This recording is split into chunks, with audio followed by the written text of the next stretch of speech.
Thank you for... Add Ast...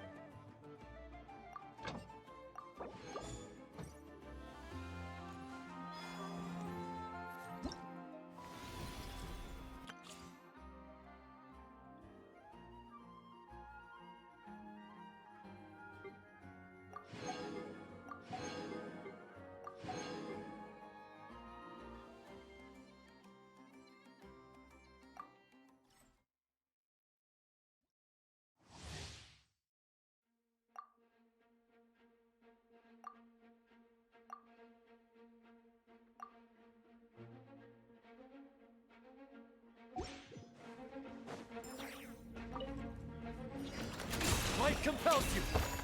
Advance! Rally! Ding dong! Divine light, shield them!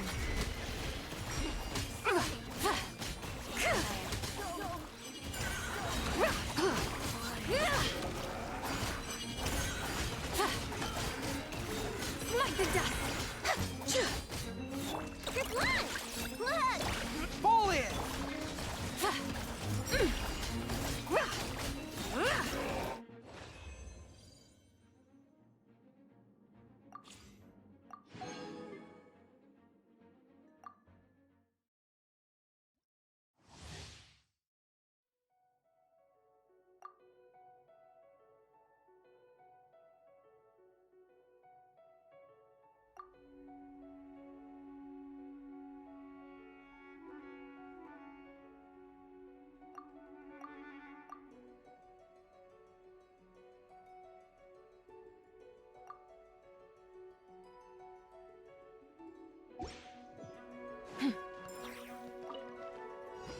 Be cleansed!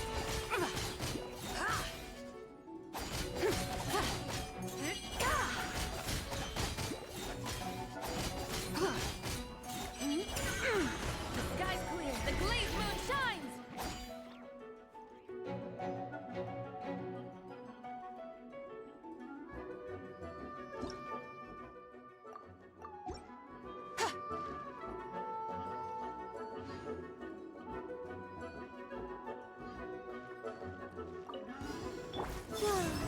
Moons conferred. Chew on this! You got this! Be gone, Shadow! Without further ado, lofty wisdom will show us the way! Like the dust!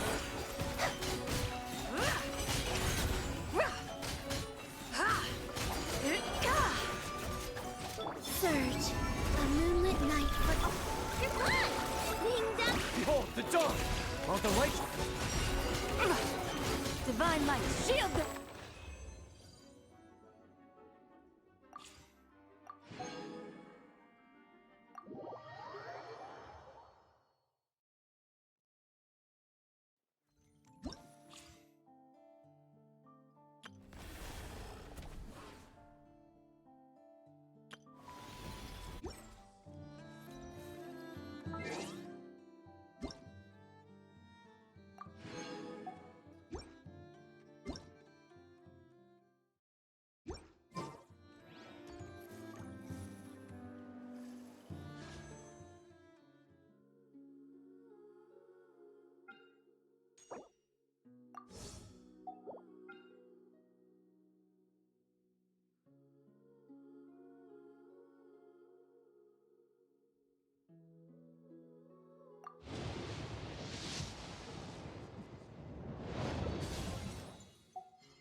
My name is Zibai. I was once known to mortals as the White Horse Adeptus, but now that I have descended to the mortal plane, you may simply call me Zibai.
You shall have my company. I used.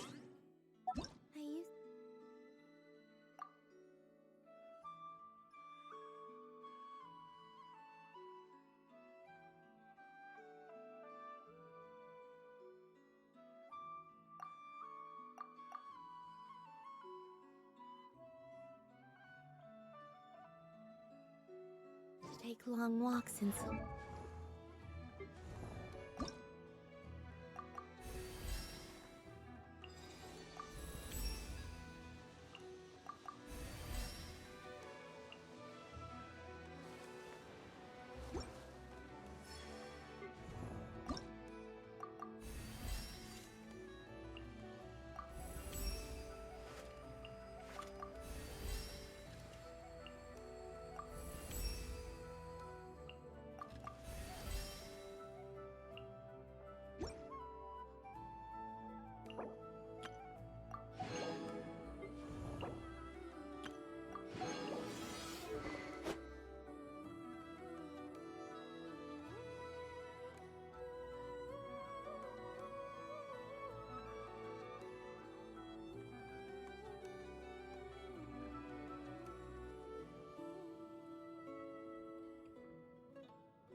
worry about.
Charge! Press the advance!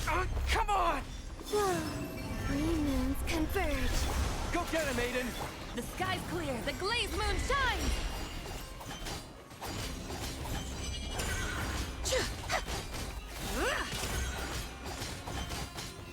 Smite the dust.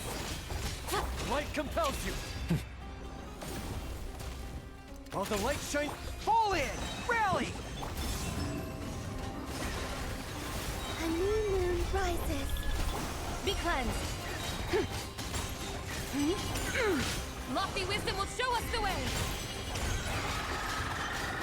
Smite the dust.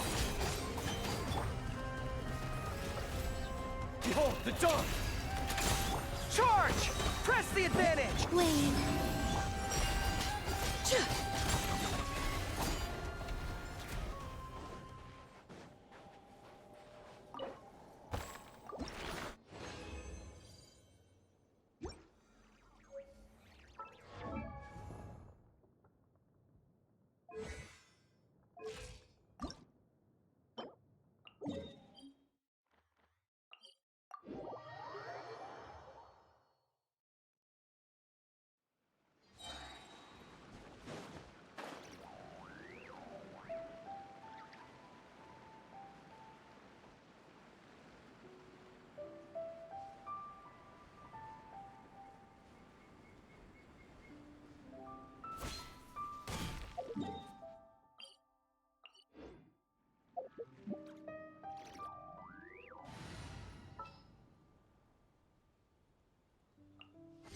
I'm here.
Arrogant and presumptuous!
Begone, Shadow of Darkness!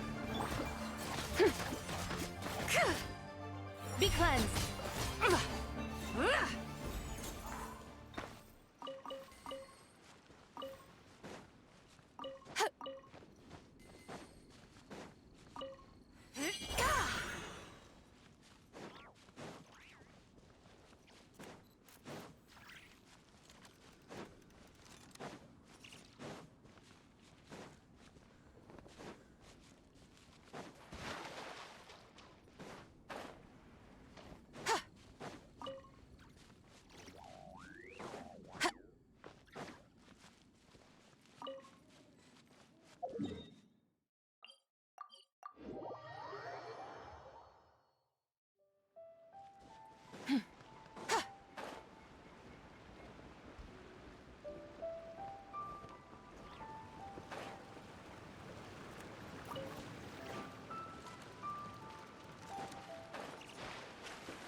Yes.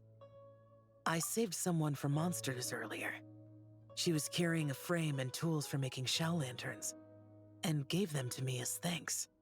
She also said this type of shell lantern can be modified however you like. So...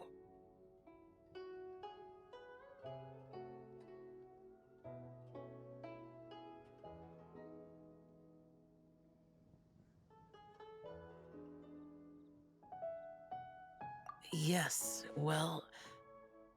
I suppose the next step is releasing the shell lantern.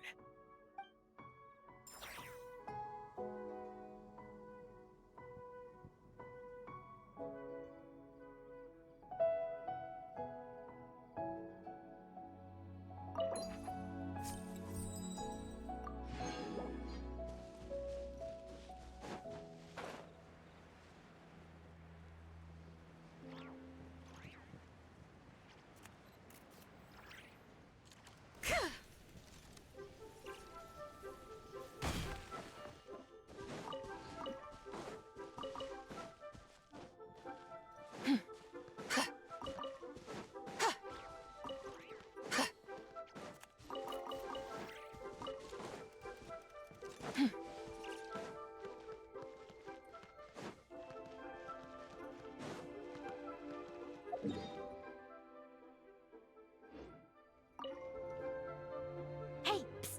Over here! Over here! I knew you wouldn't miss Lantern, right? I was wondering when I'd bump into you. No. I can't be working at every Lantern right now, can I? I really am here on vacation this time.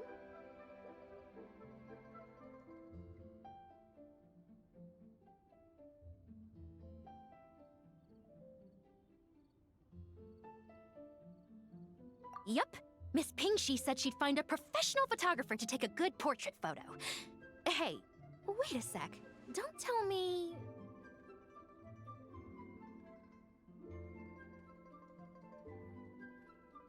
Oh, it really is you! That's perfect then. Come on, take my photo. Let's see who's better behind the lens. So, ready to start? Alrighty. Can't take a picture without posing for the camera, though.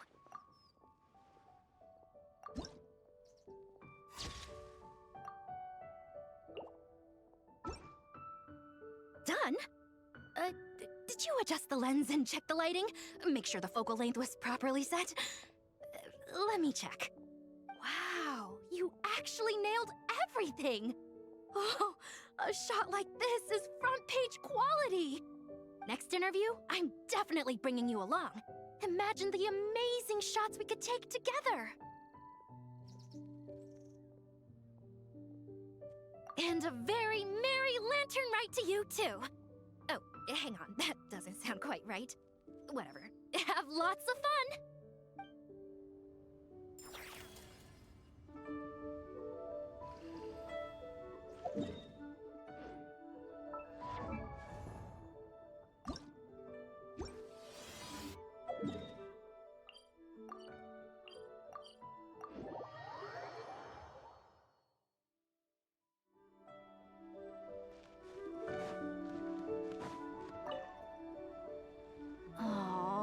This is what I get for being impulsive. Making a shower lantern's no joke. Traveler? Oh, ain't that something? It is you! Happy Lantern Rite. Yeah, Miss Pingshi gave me the frame, but I designed all the details and made all the ornaments myself. Pretty rad, huh? I even gave Hu Tao a few. Oh, shoot. I totally forgot I promised Hu Tao I'd help her make some shell lanterns, too. I gotta release this one pronto.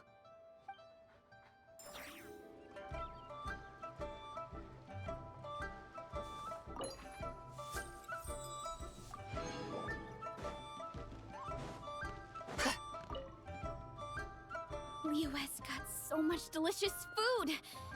What should I eat next? Oh, how about boiled fish? No, wait. I need to take a picture for everyone back at the tribe first. traveler? Oh, wow. So you're the pro photographer that lady was talking about?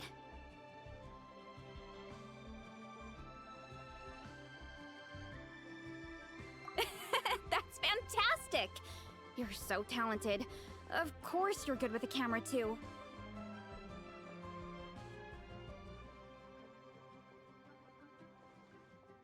Sure! I want to strike a cool pose.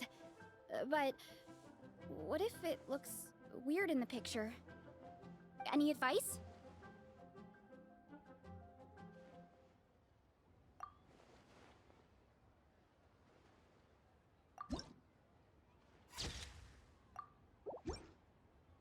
Done already? Well, let me see. Whoa, told you they'd be good! Now, would it be the best spot in the orchard to hang it? Thanks! Next up, some more delicious food. Starting with... boiled fish.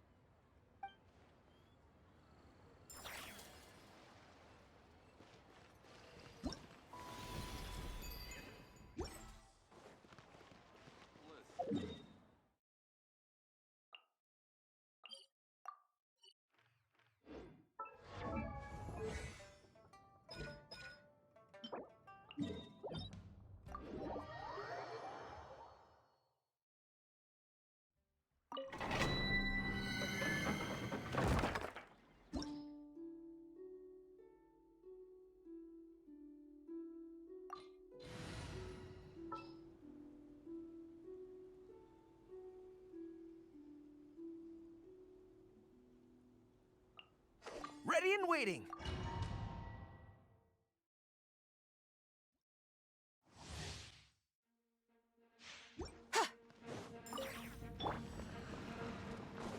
Fall in! A moonlit night for all. Not on my watch. Go get him, Aiden.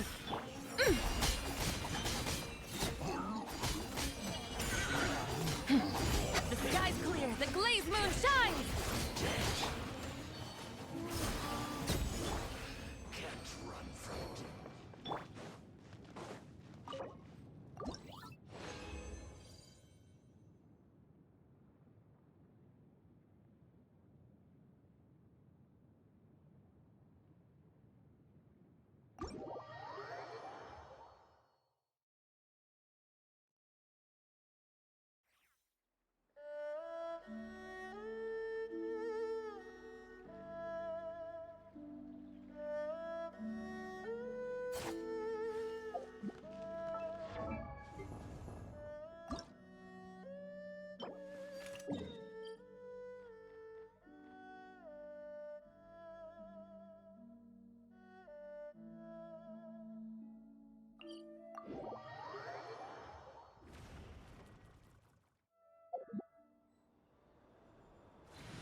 Yay!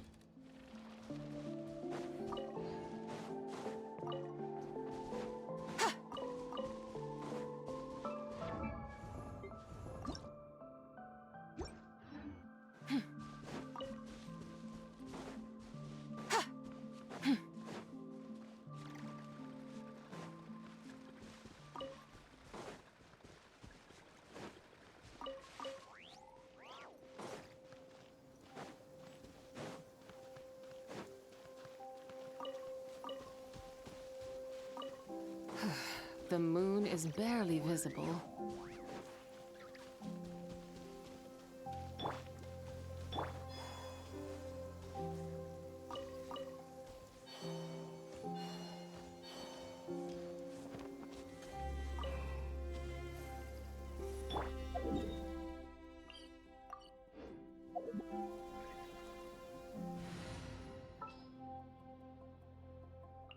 Prepare to move out.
Surge.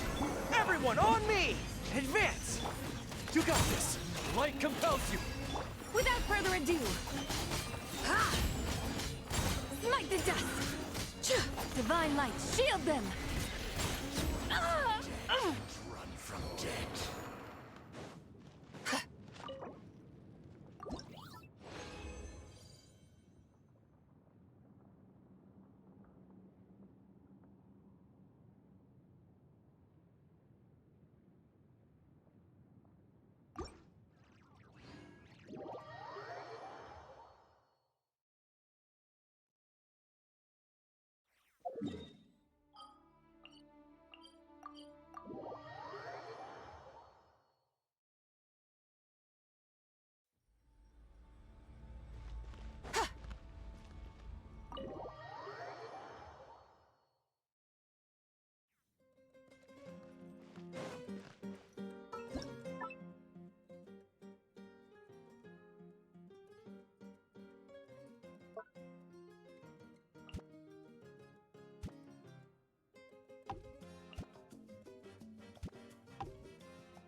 This route.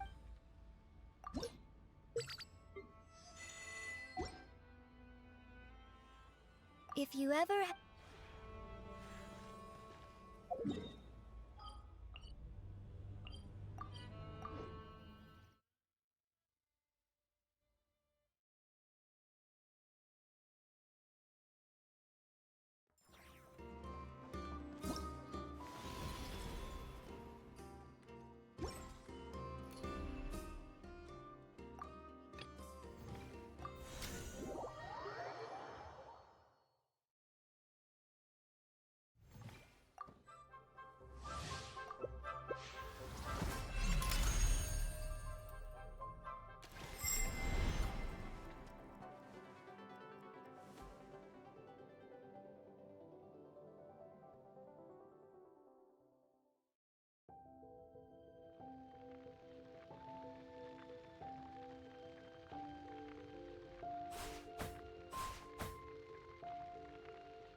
Mathematics is the foundation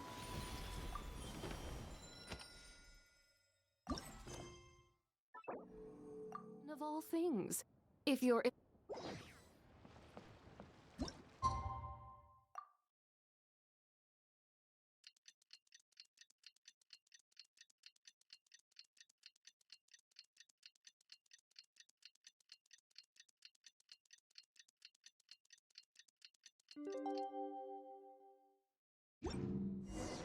It's time to meet back up with Xiao. Let's head to Mount Outsong.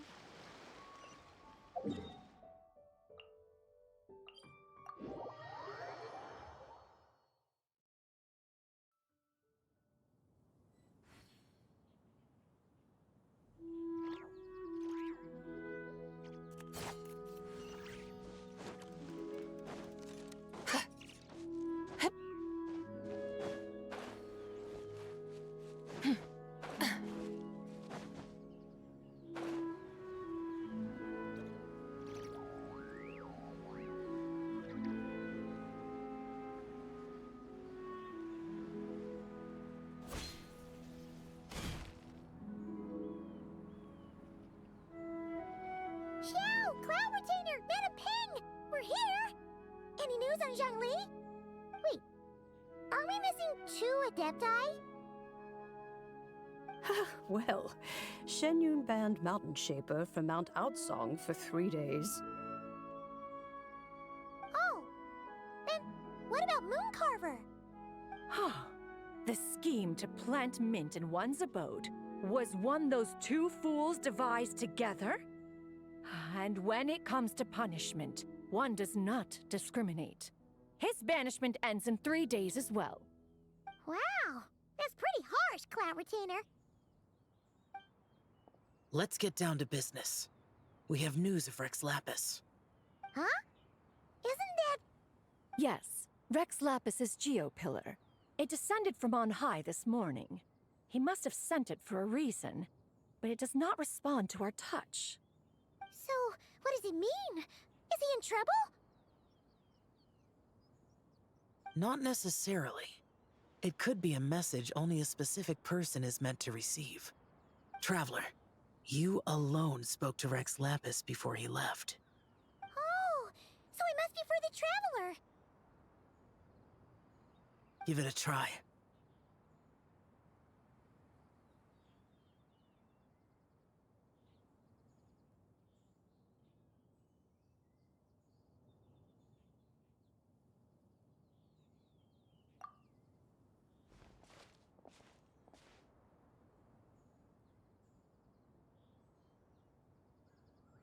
Come to the spring on Mount Qingse.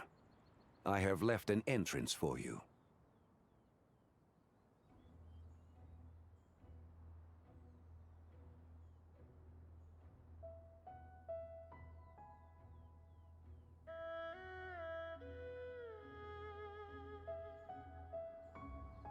Well, Just as one surmised, it seems that Rex Lapis will not countenance our involvement in this matter. That would not surprise me in the slightest. He's always had a soft spot for the Traveler, after all.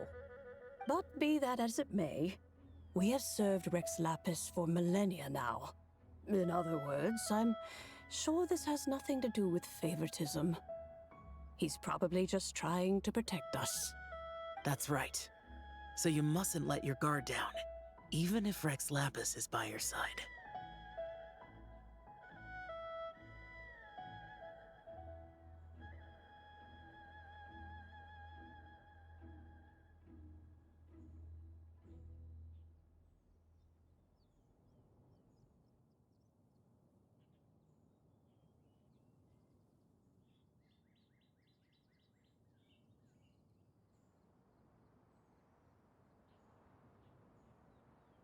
All right, let's get going.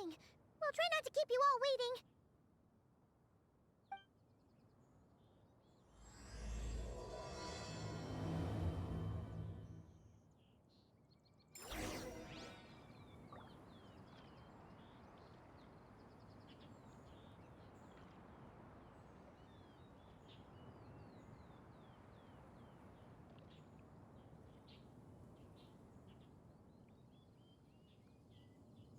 The whole world shares the bounty of the skies, the rain and clouds that grace the earth beneath. The moon was never meant to be a foreign.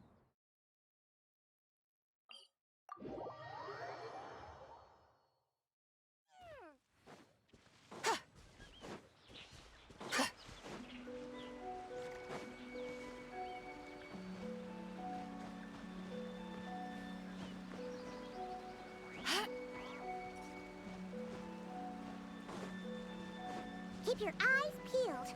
He should be around here somewhere.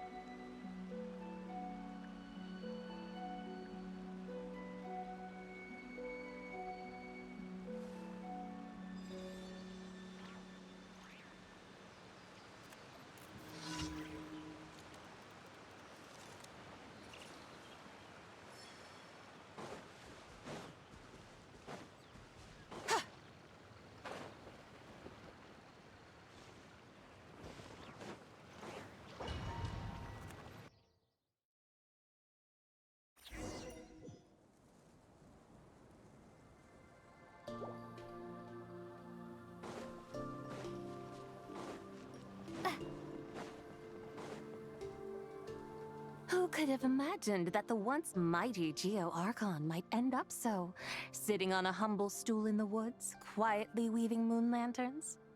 You really do look like an old man now. This is a Shao lantern, not a moon lantern. In ages past, when the gods waged war and the world was in turmoil, these lanterns were lit to guide fallen warriors back to their homes. Had you tarried in the mortal realm for but a little while longer, you might have become quite accustomed to them. Even so, it bears such a striking resemblance to the moon lanterns they used to offer up to the heavens. Could this truly be mere coincidence? Perhaps in some sense it is, yet in another, it isn't. For instance, who is to say that some of Langan's magnificent jade did not become part of the very foundations upon which Liyue Harbor now stands? It is conceivable that this ritual was transmitted in such a manner too. Now, let's not let ourselves get carried away. For all its splendor, do not forget that, in the end, even Langan could not escape its heaven-sent fate. Alas, it is just a pity that the little creatures of this world may never again lift their eyes to the moon, even should misfortune befall them.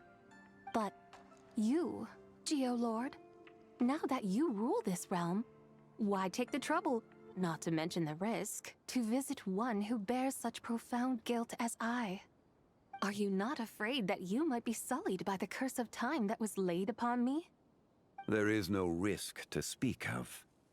At least, not in comparison to that which you took when you defied the heavens all that time ago.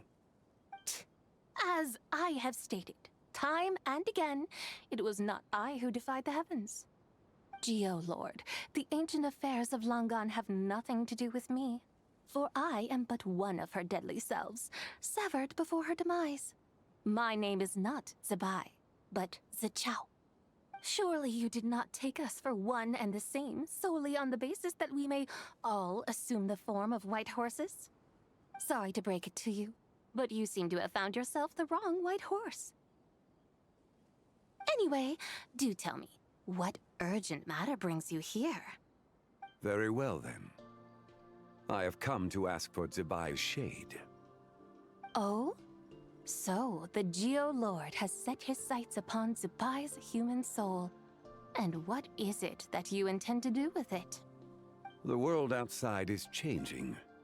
With the new moon's birth, The confines of the Shadow Moon are gradually disintegrating. In other words, the heavenly soul is set to return. Consequently, strange phenomena have manifested within Langan's former domain, leading to the earthly soul's reappearance as well. The last of the trio, the human soul, is in your possession. Most intriguing. My intention is to gather all three together, so that an old friend may finally make her return. I must admit, it seems that some remarkable affairs are coming to pass in the outside world. Yet there is one thing you seem to have overlooked, Lord of Geo. Back in the day, it was you that freed me from that painting. And afterwards, I took up arms in your name. Together we first subdued Chenyu Vale, then brought peace to Mount Qingse. It was for this cause that the contract between us was made. But now that the debt has been repaid, what cause have you to expect my aid? Zibai and I have long been friends. Given not only that you were manifested from a corrupt desire within her divine form, but that you also possess a fragment of her soul, how can you purport to be the wrong White Horse? I think you'll find that we are now as separate and distinct as any two beings ever were. What once shone with radiant purity has long become dust. What you see is no longer what it was. Oh, great Lord of Geo. Should this still be unclear to you, I bid you take your leave. It seems that the fault lies in my own lack of consideration. As you wish. I shall let this matter rest. Wait! One moment, if you will. Should this not be your opportunity to propose a new contract? The part where you make me an offer I simply couldn't refuse? Even those puny mortals know how to haggle when striking their bargains. Should you, the famed god of contracts, not likewise strive for success through negotiation? Come now, enough with the posturing. It's time to name your price. Very well. I had, in truth, prepared a new contract for your consideration. I knew you would not come before me unprepared. Yet, you should know that I want for nothing, for I live in the mountains, carefree and untroubled. Occasionally, I even find sport in teasing the mortals who stumble into my presence. Then why persist in telling them those ancient stories? I speak of what transpired before the sky collapsed and the earth sank into itself. That is merely my way of passing the time. And what of it? Would any believe, much less remember, the ramblings of a mountain hermit? Those tales have long since spread throughout the mortal realm. Who? Should my words prove insufficient, I invite you to see the world for yourself. To this end, I have found you a pair of trusty guides. The Lanternlit is presently underway in Liyue, and should prove quite intriguing for you. So this, then, is the contract you have prepared for me? Indeed it is. Think of it as a contract for a one-day festive excursion. Surely you do not hope to offer this in exchange for Zibai's shade. The foundation of my very existence for a little excursion seems a little steep, wouldn't you say? Why not see for yourself? You can always decide afterwards. The final determination, of course, shall rest with you. Is that so? Then perhaps this deal might not be entirely off the table after all. Where then are these guides of which you speak? Hey, it's Xiangli! Oh, we've been looking for you everywhere. We thought you might have gone missing.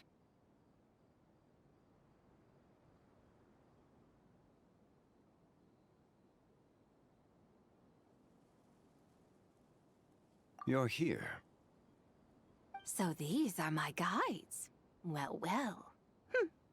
They certainly look the part, I'll give you that. Guides? Oh, you poor innocent little creatures.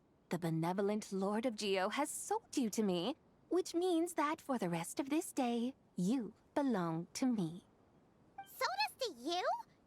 Just what have you gotten us into, Zhongli? The situation is not quite as dire as that would sound. I ask only that you accompany my Adeptus friend on a tour of Liyue. I would suspect that depends on how well you entertain me. Entertain you? Let us start with this Liyue harbor of which I have heard so much. Nowhere is quite so fascinating as a place teeming with little mortals. How come this Adeptus sounds so different from what Paimon imagined? Okay, we'll take care of it. Get ready to find out why they call Paimon the best travel guide in all of Tibet.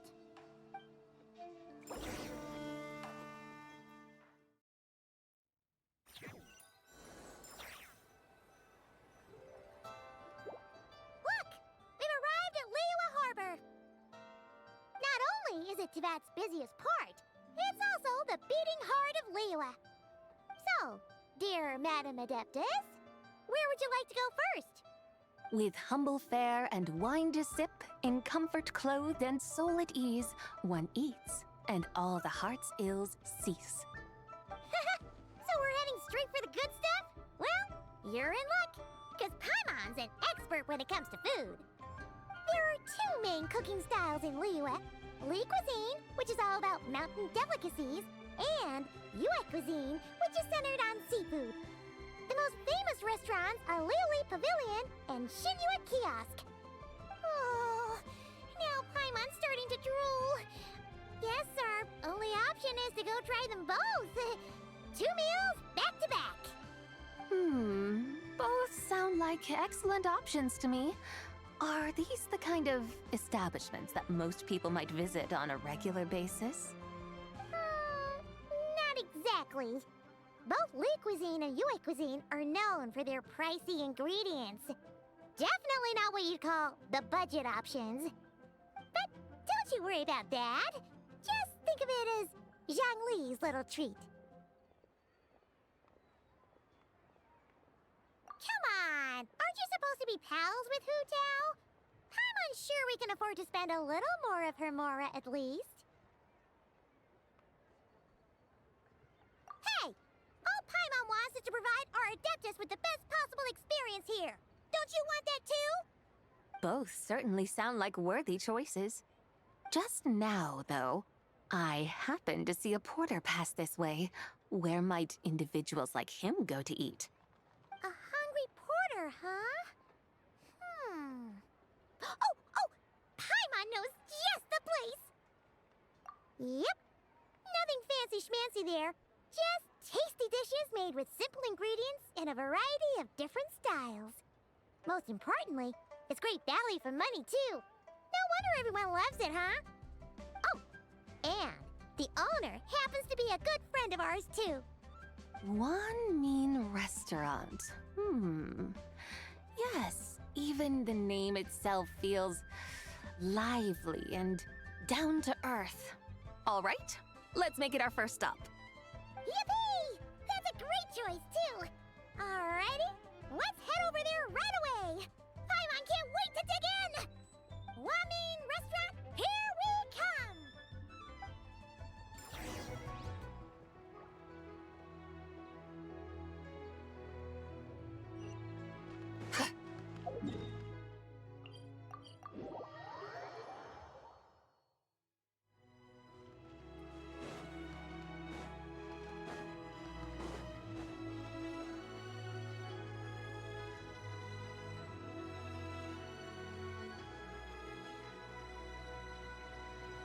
Shangling! Chef Mel! We're here! Oh, hello there. What a surprise to see you two. Welcome, welcome. Hey there, Traveler and Paimon. We're a little busy today, so grab a table while you still can. But I don't think I've met this lady before. Is she a new friend? You could say that. Oh, I see. Well, hey there. A friend of the Traveler's a friend of mine, too. Don't worry, we'll take good care of you. Just order whatever you want, it's on the house. By the way, I'm Zhangling. I cook here at Wanmin Restaurant. What's your name? Miss Xiangling, have you ever heard of the White Horse Adeptus? Of course. What about her? I am her, and she is me. Huh? You mean you're an Adeptus? Oh, you young'uns crack me up. Come on, Xiangling. You've got to keep up with the times. Haven't you heard of cosplay? It's like a role-playing game where you dress up as famous characters and pretend to be them. Seriously, it's all the rage, and it looks like this young lady is quite the expert. Your friends sure keep their fingers on the pulse, huh, Traveler? Wow, Dad. Didn't know you were so tuned in. But how come I haven't heard about it? You gotta listen to our customers. Didn't I tell you to spend less time chasing after wild vegetables and more time making friends? You're even more out of touch than I am. Hey, I like making friends too. Isn't that what I'm doing right now? Anyway, even if it is just a costume, is it alright if I still call you White Horse Adeptus? Of course it's all right, because that's exactly who I am. Okay. I can see you're really committed to the role. How about I call you the real White Horse Adeptus instead? In that case, you can call Paimon the real Traveler. You're right. You could have at least switched outfits. Puny mortals.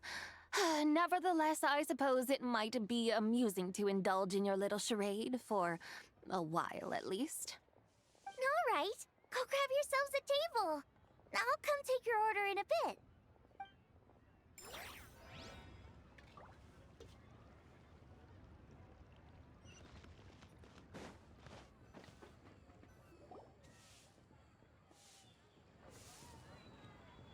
Hello. May I ask if Miss Xiangling and Chef Mao are here? Yeah, they're just over there. Wait a sec. Aren't you? So, what would you like to... Huh? You're... Hello, Miss Xiangling. It's me, Lu Xiangxiang, the one who broke some stuff here at your restaurant a few days ago. I just wanted you to know how sorry I am. I honestly don't know what came over me. Please forgive me. Oh, it's you. You really gave me a fright that day, young lady.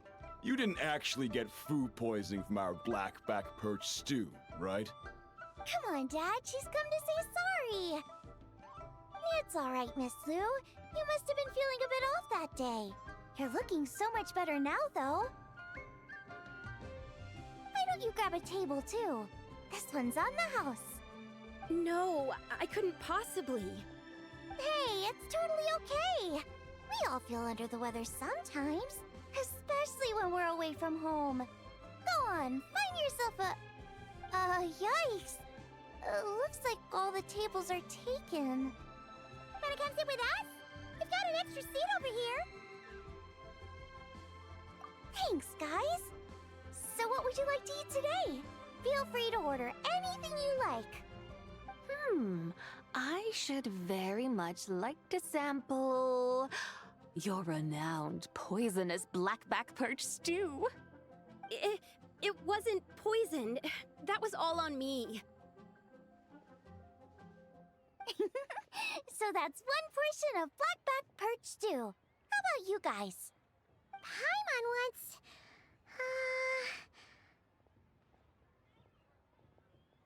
Sure thing!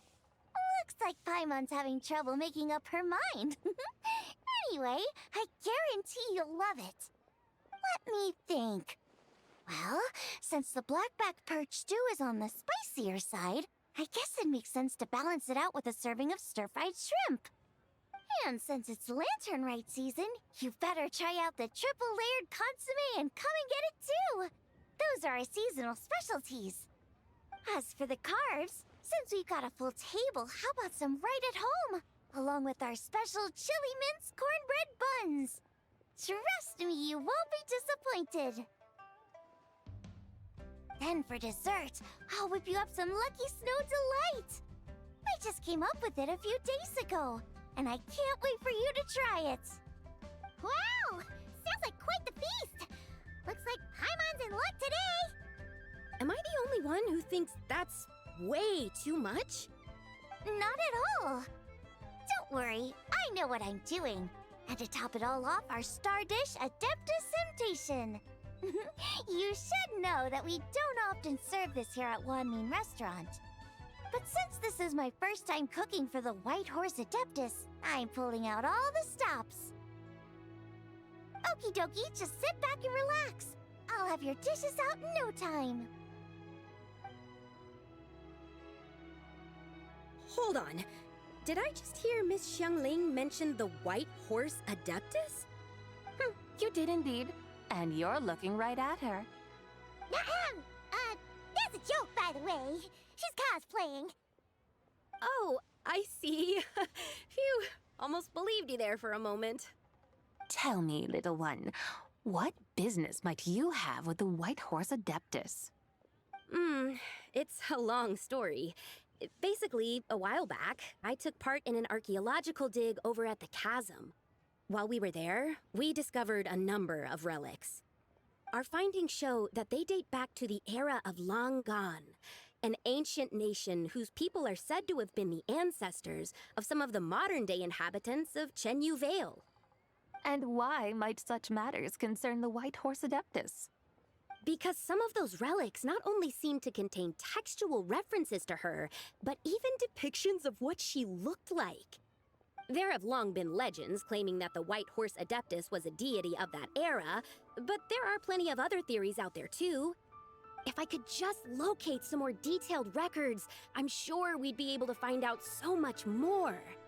So you're into history? Well, to tell you the truth, I actually joined the archaeological team by sheer accident. But once I'd started down this path, I knew that I wanted to make something of myself. Recently, though, things seem to have taken a turn for the worse. Still can't believe I caused such a mess and even ended up hurting someone. Oh, so you're considering becoming a martial artist now instead? No, I mean, they weren't seriously hurt. It was just a few scratches, and they let it go after my mother compensated them.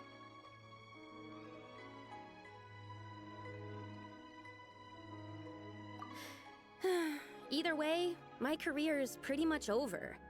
And even though both the victim and the Ministry of Civil Affairs say they won't be pursuing the matter any further, my father says he's going to punish me according to our family rules. Family rules? Yeah, he's decided to ground me. I'll have to return to Chaoying Village after Lanternlit, and goodness knows when I'll be allowed to leave again. Wow, that's harsh. Sounds like the kind of thing only rich, super traditional parents would do. We're not exactly rich, though. All we own are a few tea fields in Chaoying Village and a guest house in Liyue Harbor. A guest house? It isn't Baiju Guest House by any chance?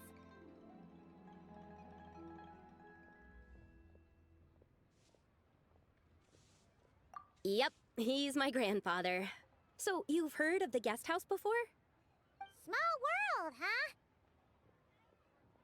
Come to think of it, didn't Boss Lu mention something about hoping that the White Horse Adeptus would show up and let her divine power be known? Sure, but Paimon's guessing this wasn't exactly what he had in mind. Little one, it sounds to me that your family is rather well off after all. What then drew you to archaeology? Why subject yourself to such unnecessary hardships? Even if I stayed at home, there's no guarantee I'd lead a nice, easy life.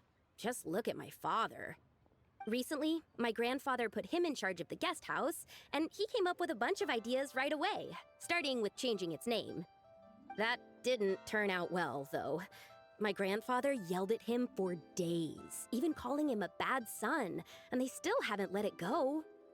Oh! Paimon thinks we might have heard about that too. Long story short, being dependent on others is never fun. You just end up being completely under their thumb. That's why I want to make it on my own out here, no matter how hard it is.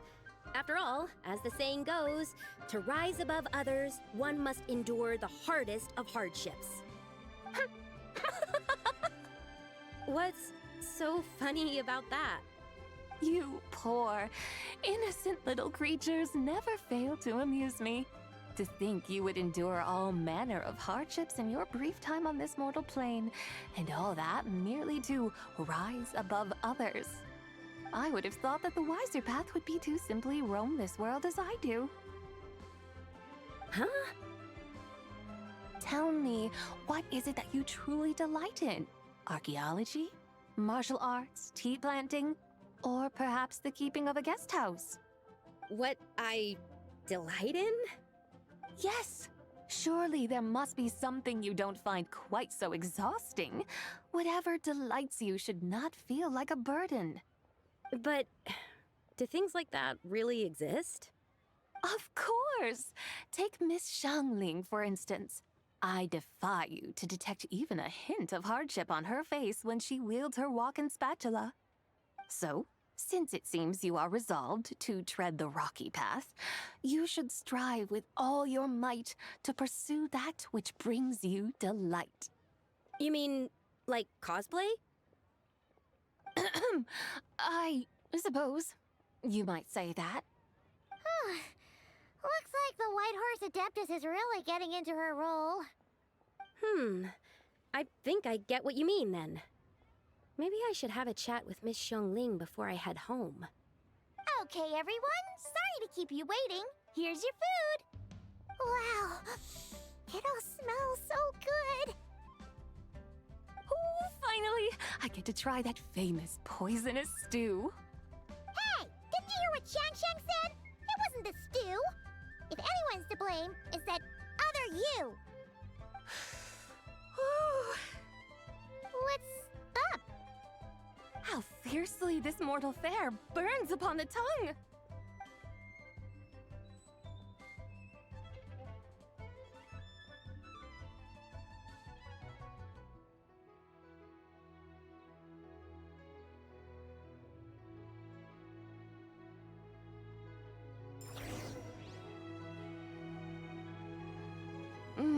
Most satisfying as poisonous stews go. So, where to now? Time, I think, to seek out some diversion? Oh, there's plenty of entertainment options in Liyue. Paimon will tell you that. The locals like to drink tea, walk their pets, play chess, watch operas, attend storytelling performances. Storytelling performances? You know, like listening to people telling stories. They're usually based on old Liyue legends, just like their operas. Stuff like The Divine Damsel of Devastation, Through the Eyes of a Dragon, or The Sanctification of Tao Do. What about the story of the bright moon that sits in the sky above us?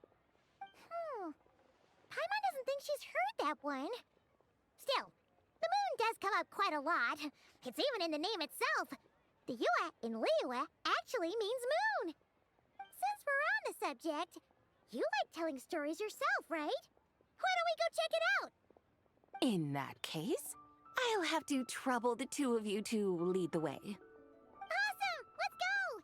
Third round knockout, here we come!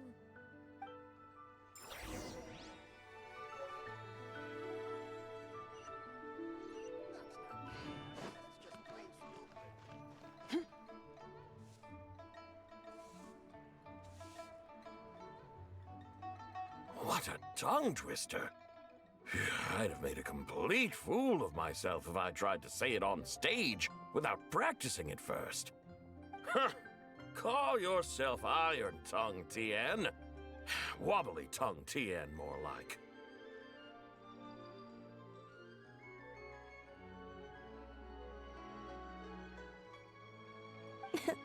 I used to have that problem a lot. But if you just take your time to grasp the meaning and commit it to memory, you'll be able to say it smoothly in no time. You're right, Miss Yoon. I'll give it another try. Hey, Yunchin! Fancy seeing you here! What are you two talking about? Ah, Traveler and Paimon, we meet again. And who, may I ask, is this? You may call me the White Horse Adeptus. The White Horse Adeptus? She's not really an Adeptus. I see. Well, it certainly looks like a lot of fun. Oh, funny you mention it. This type of thing is actually something I'm quite familiar with. Once, to perform Through the Eyes of a Dragon, I decided to imagine that I was Rex Lapis himself. It was the only way to truly inhabit his mindset and understand his resolve to quell those demons. Sounds like you just wanted an excuse to feel all big and powerful. Hey, that's... You just don't understand how inspiration works. You're one to talk. Paimon's traveled all over with the Traveler, and she's seen things that would make your jaw drop. All right, then. Since you claim to be so knowledgeable, why don't you prove it by reciting an ancient poem? An ancient poem? Which one? Ha! See? You mean to tell me you've never even heard of the ancient poem called An Ancient Poem? What kind of a title is that? Quit teasing, Paimon. We only just found out about that ourselves. He's talking about the writing on those ancient relics. When we first saw it, we couldn't figure out what it all meant. So in the meantime, we decided to just refer to it as an ancient poem. However, thanks to the painstaking work of the scholars who were tasked with decoding it, it seems like that's exactly what it was. Or rather, an ode offered in veneration of the moon and the White Horse Adeptus. Oh yeah! Didn't Kuching mention that before? It's got something to do with Longan, right? That is correct. The Ministry of Civil Affairs has issued a notice stating that, although it is true that the moon may disappear tonight, we should be in no danger. In other words, there's nothing to fear. But if you're worried, we can always take a leaf from the Book of the Ancients. By reciting this poem, I mean, and calling for the White Horse Adeptus' aid. If we do that, I'm certain she'll protect our moon and keep us safe. Oh, seriously?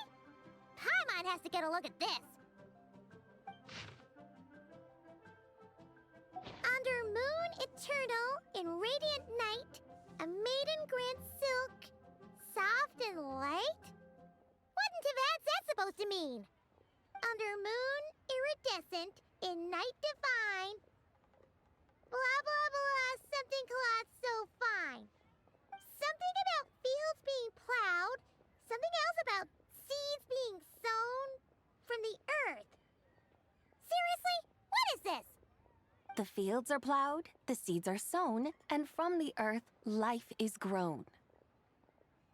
Whoa! You did that without even looking! Bravo! Bravo! We have an expert in our midst. Looks like this young lady really does know her role inside out.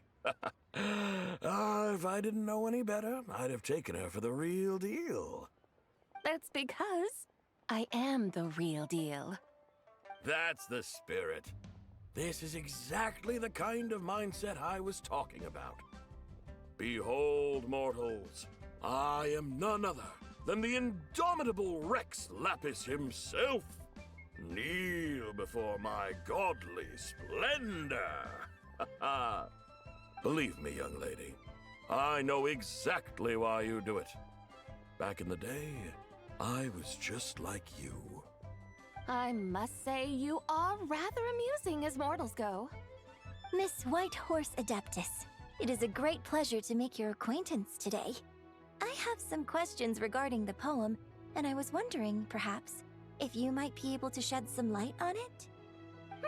You want me to explain the full meaning of its verses? Your guidance would be much appreciated. Fascinating. Huh. Tell me, do all the people of Liyue still express such reverence for the ancient ways? Well, it's true that we hold a deep fondness for our history, but it is hardly our only pursuit. One of my good friends, for instance, is even more devoted to the modern Fontanian art of rock and roll. Exactly! And don't forget, great practitioners of the role-playing arts walk among us too. People like me and you, young lady. Yes. So rather than placing too much emphasis on our reverence for the ancient ways, it might be better to say that here in Liyue, 100 passions bloom, each with a voice of its own. I see. Then, I suppose it wouldn't do any harm for me to enlighten you. In truth, it is but a simple poem of blessings. Its meaning is this. As the eternal moon rises in the night sky, a maiden adorned with lustrous jade descends upon the earth. She blesses the kudzu vines and mulberry leaves, so that they may be used to make coarse cloth that is nevertheless soft, light, and comfortable to wear. As the iridescent moon rises in the night sky, a maiden adorned with lustrous jade descends upon the earth. She blesses the kudzu vines and hemp, so that they may be used to make fine, luxurious cloth. As the frost moon rises in the night sky, a maiden adorned with lustrous jade descends upon the earth. She blesses the mugwort and artemisia, so that they may be perfect for divination. So she really did come down from the moon? She shows the people how to use the plow and spade to purge the land of weeds, till the soil, and heap up the earth to make it fertile. Then with the hoe, she teaches them to sow their grain, bestowing the promise of life upon every seed. She blesses the millet and the beans, ensuring that their stalks and vines stretch forth without end. She graces the wheat and the rice, so that their heavy heads are filled with plump, glistening grain. Sounds like she's a real pro at all this farming stuff. The fruits of the field are harvested and brewed into sacred wine for honored guests. This we reverently present to the divine maiden, with every ceremonial step flawlessly observed, so that she may witness the depth of our piety and respect. Oh, divine maiden, how can your graceful presence in the sky not seem like that of a fairy descending from the heavens? Oh, divine maiden, how does your pure and radiant form not resemble the guardian spirit of our land? I send my heart's desire, ascending to the heavens, beseeching you to grant us good fortune and blessings in the coming year. Huh? So, that's what it's supposed to mean? I find myself speechless, moved beyond the power of words to convey.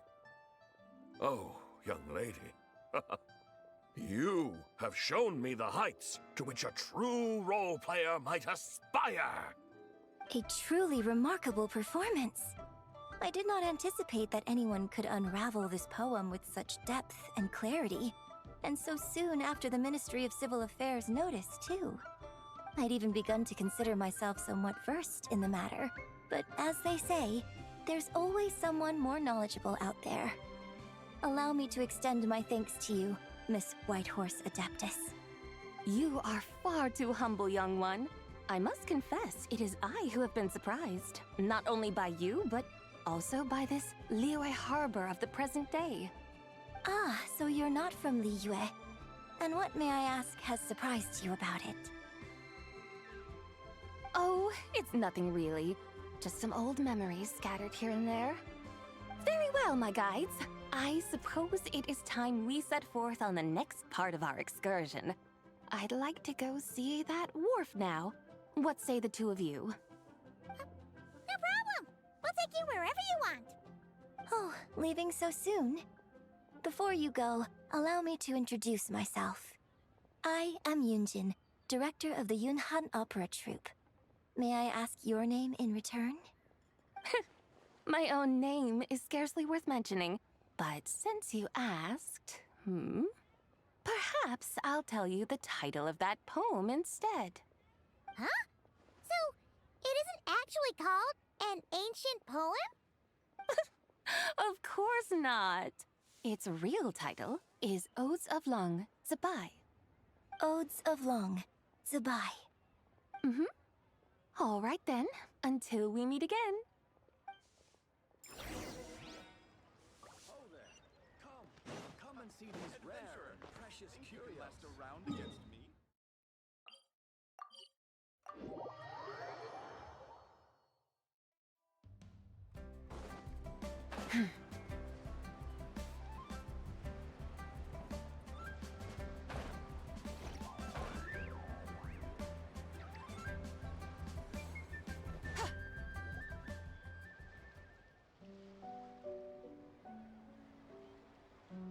Hey, Ganyu! I almost forgot to mention. On my recent trip to Notcry, I came across something really fascinating in the Frost Moon Scion's library. I found records in their collection of another divine envoy living on the moon. A divine envoy on the moon? You don't think it could have been referring to the White Horse Adeptus too, do you? No way to say for sure. Still, the similarities between our legends are intriguing, to say the least. Isn't it amazing? Especially when you consider how far apart we are. It truly is. We might live in different lands, but when we look up at the night sky, we all see the same moon and stars. Right? It's like we're all bound together, no matter where we are. When you think of it like that, it's almost as if our friends from other nations will be right here celebrating with us. Isn't that a wonderful thought? No wonder you were so excited to go see the giant lantern when you first got back. Sounds like you're a real fan of the White Horse Adeptus, huh? I guess you could say that. Just a pity she's so elusive. Even Granny's never met her, you know? Maybe she really is just a legend after all. Hey, Yanfei and Ganyu! Trust, Paimon. The White Horse Adeptus is as real can be. Huh? Oh, look! It's the Traveler and Paimon! Feels like I haven't seen you two in, like, forever. Happy Lantern Rite. It's so good to see you again. Hey, you two. Happy Lantern Rite.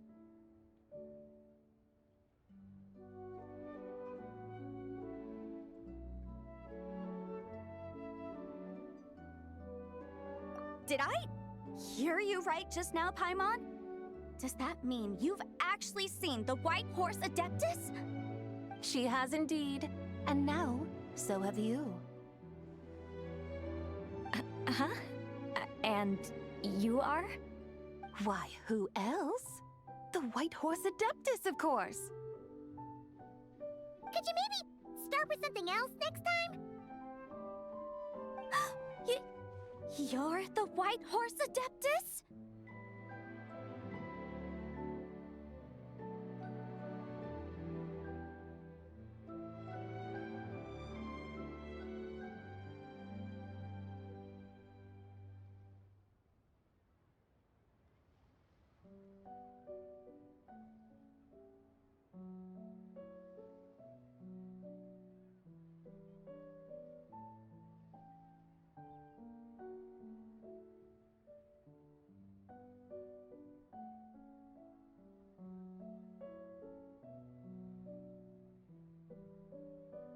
That's right. Allow Paimon to introduce you to our new friend, Zichao. She's been low-key obsessed with cosplaying the White Horse Adeptus ever since we met her. I see. Well then, greetings, Miss Zichao. My name is Yanfei, and recently I've been low-key obsessed with learning everything I can about the White Horse Adeptus. I'm sure the two of you will get along like a house on fire. Oh, and by the way, I'm Ganyu. So, Miss Zichao, you must be here to see the giant lantern too, right? Hmm? A horse-shaped Zhao lantern? Is that what I think it is? That's right. A lantern made to honor the White Horse Adeptus herself. Isn't it gorgeous? Huh? What are you laughing at? Both the lantern and myself. What do you mean? Oh, this lantern truly is an artistic masterpiece. But tell me this. Have any of you ever seen a horse before? Come to think of it, Paimon can't remember ever actually seeing one herself. What about you, Traveler?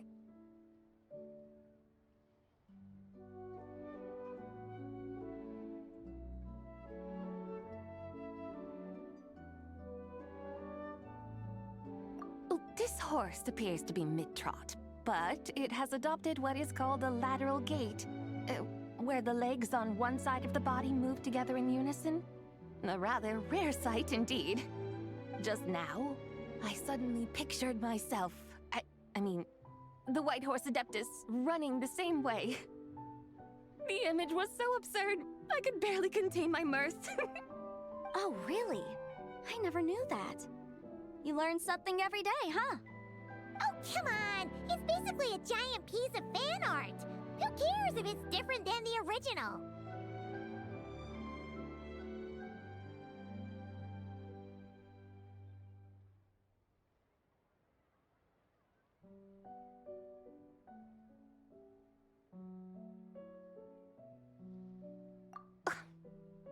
I was merely laughing at my own ignorance.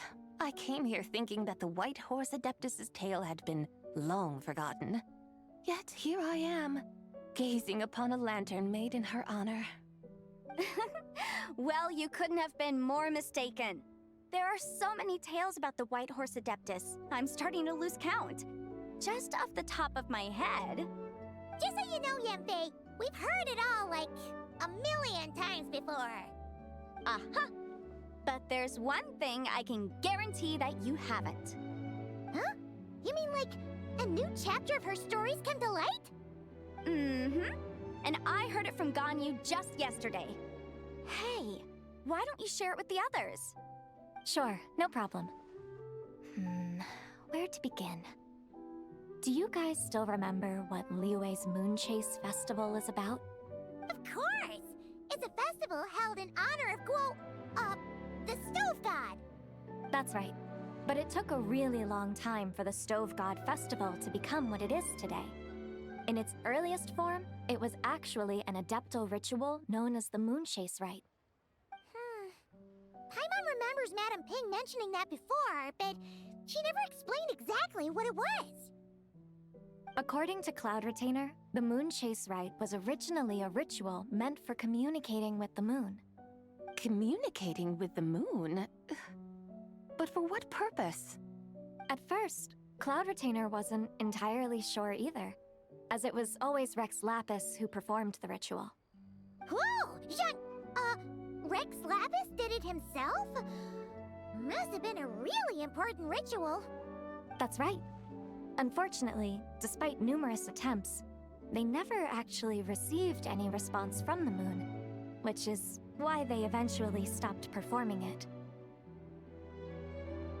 But then, just yesterday, Kutching took a picture of the moon being obscured by a dark hole to Cloud Retainer and asked if it had anything to do with the Moon Chase Rite. The moment Cloud Retainer saw it, it suddenly dawned on her that the rite might have been an attempt to reach the White Horse Adeptus all along.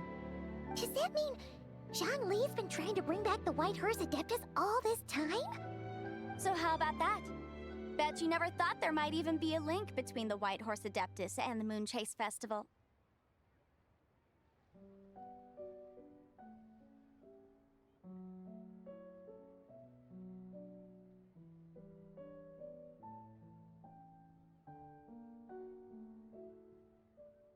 If Kutching hadn't taken that picture to Cloud Retainer, we would never have known any of this. This is probably what Kutching was referring to that day when she mentioned there were some ideas she wanted to follow up on. So, Geo Archon. All this time, you've been striving to awaken her. Huh? What do you mean, awaken? Nothing. What I truly meant to say was, this new insight you've provided has been truly eye-opening. Oh, by the way, my trusty guides, I've been meaning to ask, where in Liyue Harbor might one enjoy an expansive scenic view? Huh? We're off to the next stop already? But Paimon's barely done digesting that lore bomb just now. All the more reason to find the right spot to let it sink in. Oh, so that's what you're up to. A tour of Liyue Harbor? In that case, if you're looking for a spot with a panoramic view, I'd recommend Yujing Terrace. That's a great idea! Since the terrace is on higher ground, the sea view from up there's so much better.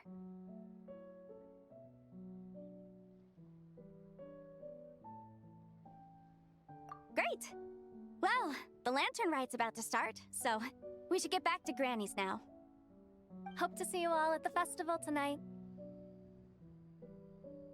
Oh, you're off too? All right then. See you both soon. See you soon!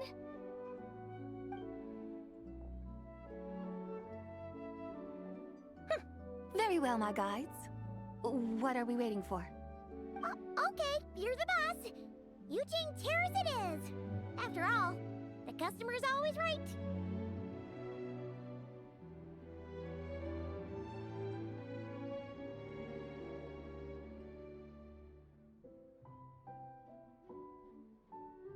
Something else you needed to do?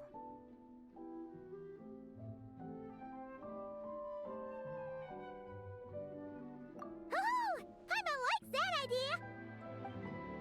And what, may I ask, is a photo? It's this awesome invention that lets you record moments in the blink of an eye. Except, you've gotta try not to actually blink. Oh? What must I do in preparation then? Nothing. All you gotta do is choose a pose. The Traveler will handle everything else.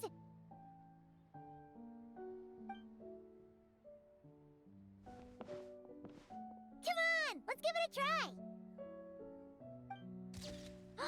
Look, we got a great picture. Paimon's gonna call it The White Horse Adeptus Meets the White Horse Adeptus in Liyue Harbor. Huh. They've even discovered a way to preserve moments in time. Now I truly am curious to witness what else these mortals might accomplish. Very well, let us proceed. Yujing Terrace lies in that direction, does it not? Hey, wait for us!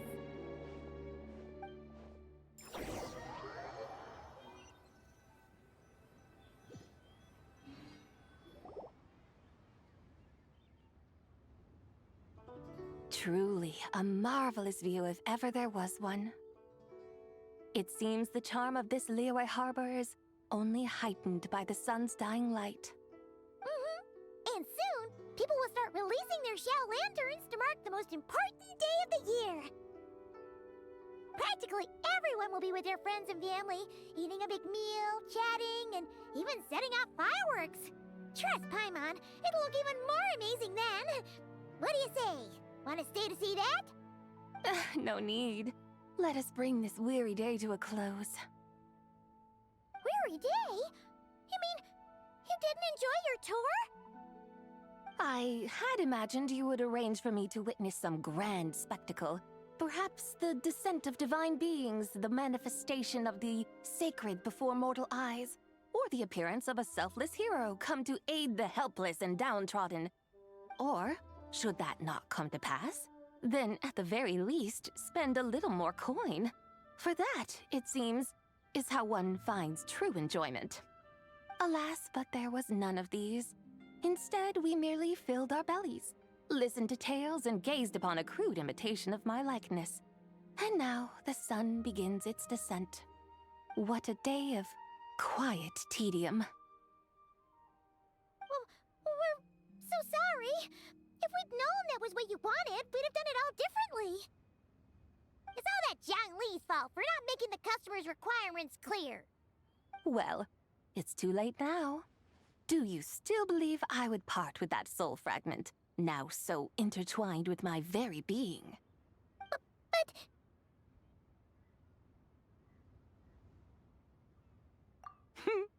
I knew you were the more astute of the pair.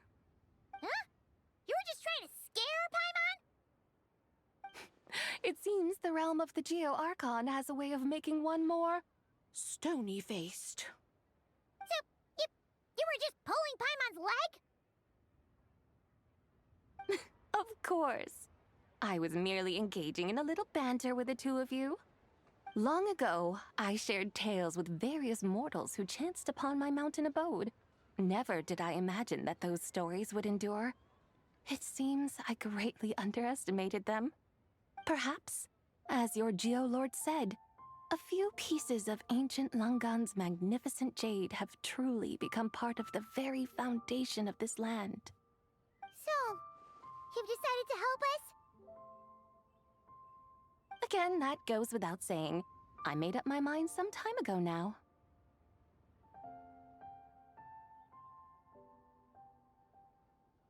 When I beheld a rather intriguing scene as I set foot in this city, I saw porters passing through the alleys, setting down heavy wooden crates from their weary shoulders. Peddlers pushing carts as the kites and lanterns upon them rustled gently in the breeze. I saw cooks cooking, actors acting, scholars reading, soldiers marching, children playing, elders resting, officials officiating, and the common folk absorbed in this or that, reveling in the simple joys of life. Some, it seems, have already found that which stirs their hearts, while others continue to fret, troubled by uncertain futures. Yet, in this gentle and serene order, each holds fast to their anticipation, not only for the celebrations to come, but also for the first light of the morrow. Scenes I once yearned to behold now unfold before me, no longer in Langan, but in Liyue Harbor, thousands of years on. How wondrous is this mortal realm! Thank you, Whitehorse Adeptus! Thank you so much! Adeptus, Adepti, perhaps the singular art in which we are truly proficient is that of sequestering ourselves within the high mountains. But once we leave our mountain refuge, we find ourselves drawn back to mortal ways all the same. So, it is I who should offer my thanks to the two of you. Traveler, Paimon, you have made this day more delightful than any I've known in a long, long time. Come now, and take what it is you need. You mean, like, right now? But don't you think we should wait for Zhangli? That won't be necessary. All things shall meet again in their time, for the waters know no rest, and the flowers their appointed season. One need not fear that life is but a journey of goodbyes.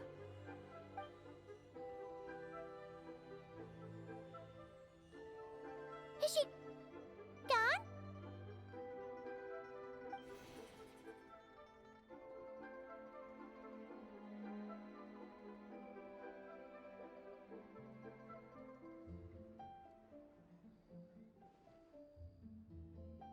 Yes, she's gone.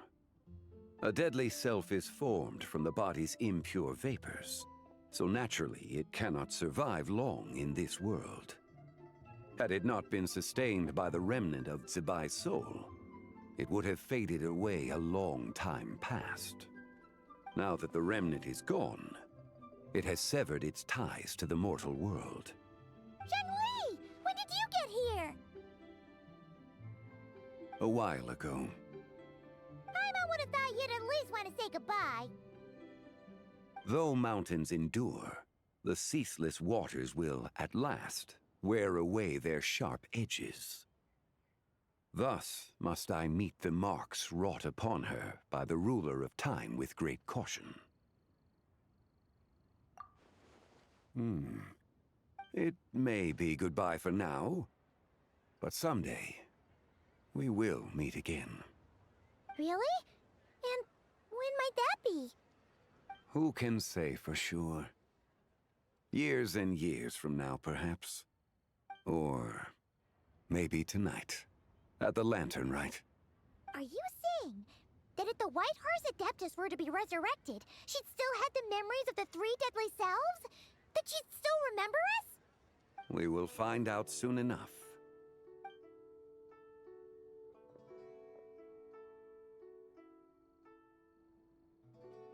It is time. The rite is about to begin.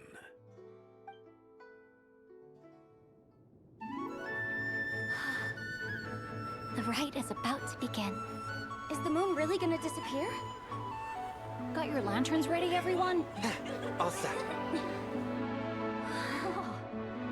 Might be about time to put eyes to the sky. Wouldn't you say, Tianchuan? Look!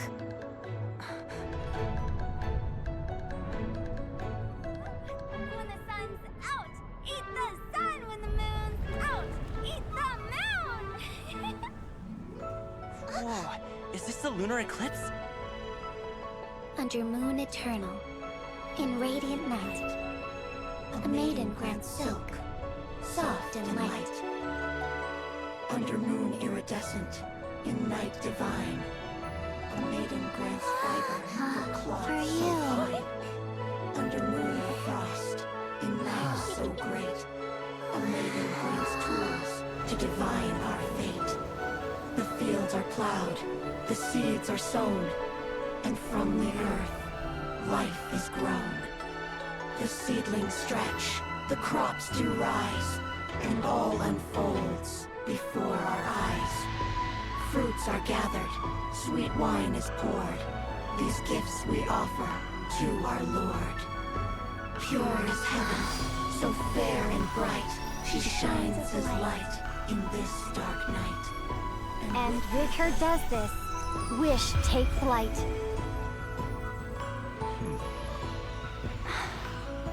Devoted soul, scattered and unbound. Let this lantern guide you home. By its light be found.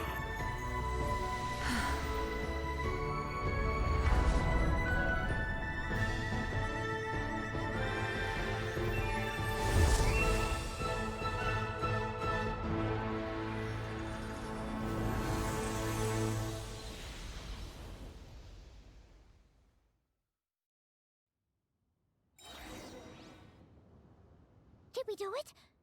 Do we finally get to meet the real White Horse Adeptus?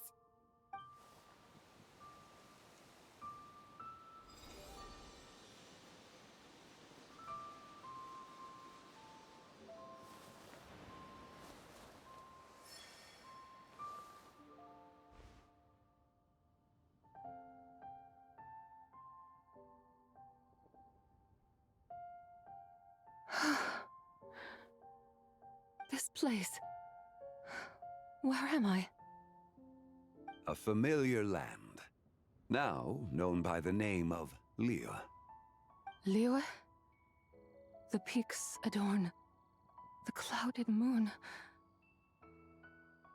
Then, who might you be?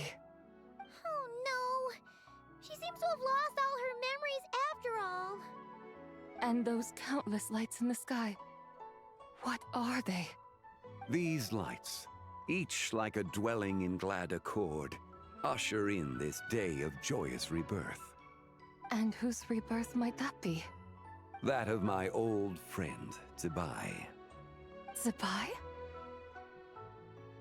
Yeah, that's you! Don't you remember anything at all? That's... me? Oh, yes. The envoy of the Lunar Palace. My name is Zibai, indeed. Then you must be... the Lord of Geo, Heaven's Star. Many years have passed since we last saw one another. Zibai, my friend, welcome home. Home? But why does this place, this Liyue, feel at once so strange and yet so familiar? Who you are? Who are you? Ah, yes, I remember now. You are that treasure-hunting damsel, the one stricken by the poisonous fish stew. How goes your quest for treasure? You must have achieved both fame and fortune by now, I trust. Hey, you've got it all wrong! You're talking about Lu Xiangxiang. And how many times do we have to tell you? She wasn't poisoned! Sheesh! Hmm? But I could have sworn... Oh, that's right. You're that impudent blonde youngster who kept meddling in my affairs. And to think you even had the audacity to presume yourselves worthy of being... What was it again? Ah, yes, of being my guides. How very wonderful to see you again, my most faithful and beloved guides. I trust all has been well in my absence? Well, she finally got it right. But that sudden mood swing felt even weirder. It's like her head's packed full of slimes. It is possible that her cells have not yet settled. After all, they've only just been brought back together. It may be some time before she fully recovers. Huh? You mean, kinda like she's still half asleep?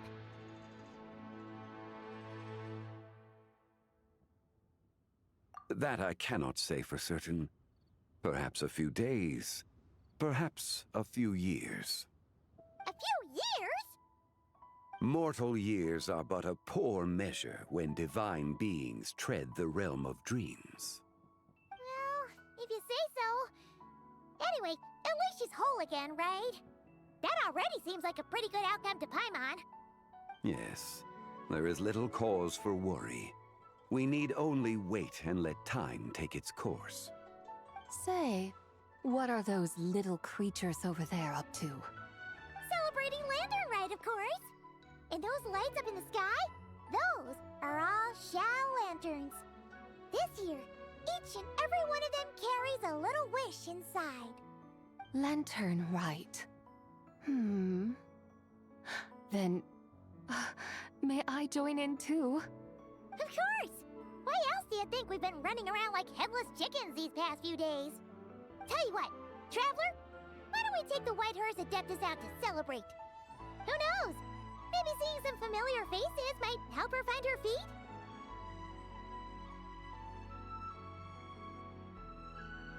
Hey, Zhangli! You've got some time on your hands now, right? Why don't you come along with us? By no means a bad idea, Paimon. Oh, and Zibai, before Paimon forgets, when we meet the others later, remember to wish them a happy Lanternlit. Happy... Lanternlit? Happy Lanternlit! Yes, happy Lanternlit indeed. Well then, let's go!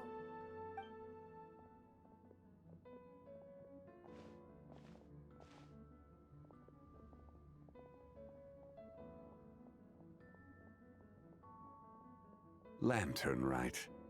A night of joy, reunion, and moonlit blessings for all.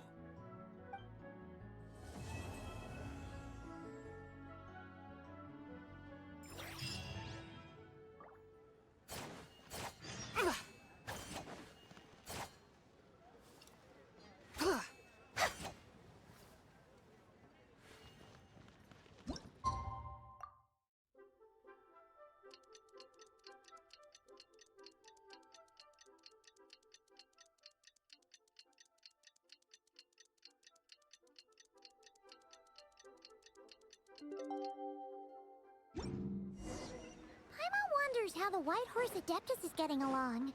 Maybe we should check in on her? We can ask Zhangli where she is.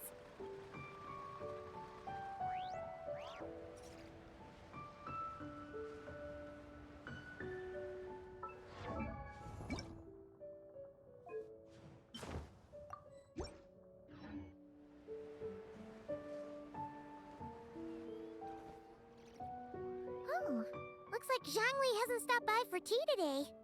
Hey, are you two looking for your friend? Try going up that way.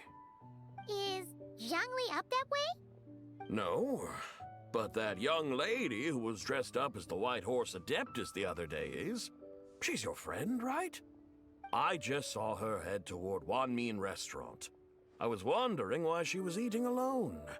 But then you two showed up hot on her heels. Oh, what luck! We were just on our way to find her.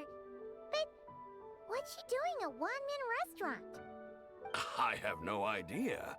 I said hello, but she completely ignored me. She couldn't have forgotten who I am, right? I mean, we're kindred spirits, aren't we? Maybe she's still half asleep, but her brain might be a little fuzzy. Oh, that makes sense. I was wondering why her eyes were so red. Her eyes were red? Oh, that doesn't sound good.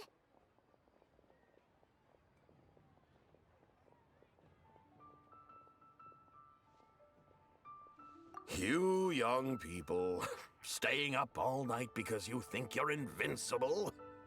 Look at your friend.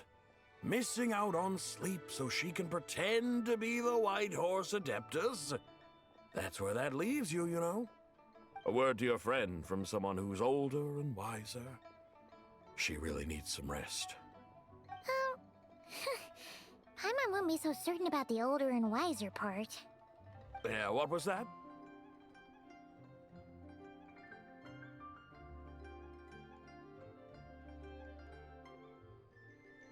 Hurry along, then. Oh, and don't forget to come back and check out my Rex Lapis cosplay when you're done.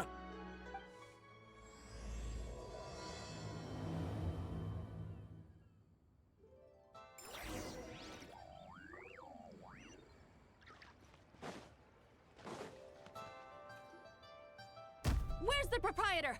Come out and see me at once!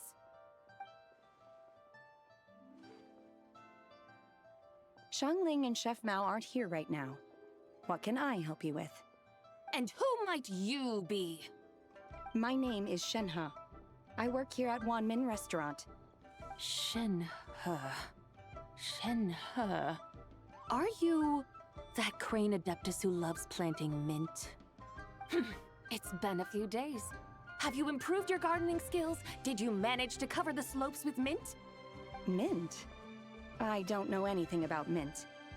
But I am familiar with Qingshen and glaze lilies. Ha! Already casting mint from your mind. How can a practitioner of self-cultivation be so fickle, chasing after every new plant that catches their eye? I'm not sure I get what you mean. Are you delirious from hunger? Would you like something to eat? Shenhe! White Horse and Zibai! So this is where everyone is! Traveler, Paimon. It's been a long time. Happy Lanternlit.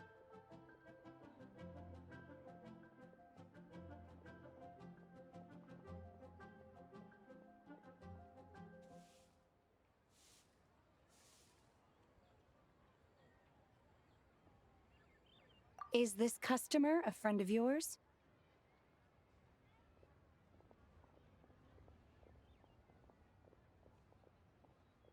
Don't mind her, Shenhe. She's just a little cranky because, she didn't sleep well last night and she's only just woken up.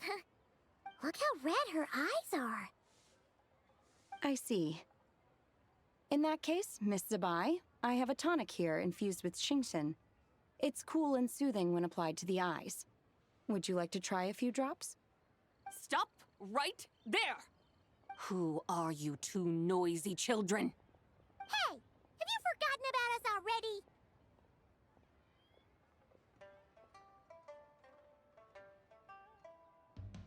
Guides.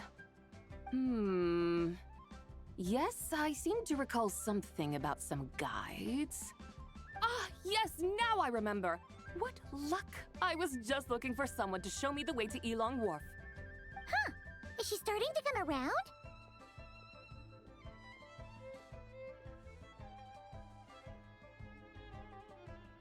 Someone requested my help in purchasing some tea leaves. I was informed they have discounted prices during the festival and that I shall get a good deal there. Tea leaves? This sounds like Zhang Li's doing. He sure knows how to get people running errands for him.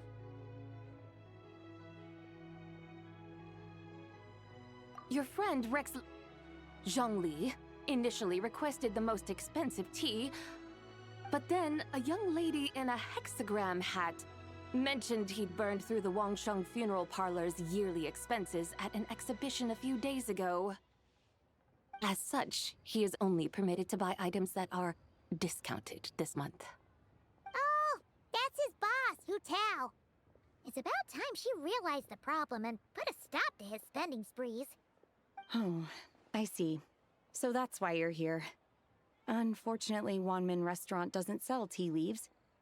If you're truly in need, I could gather some wild tea from the mountain slopes.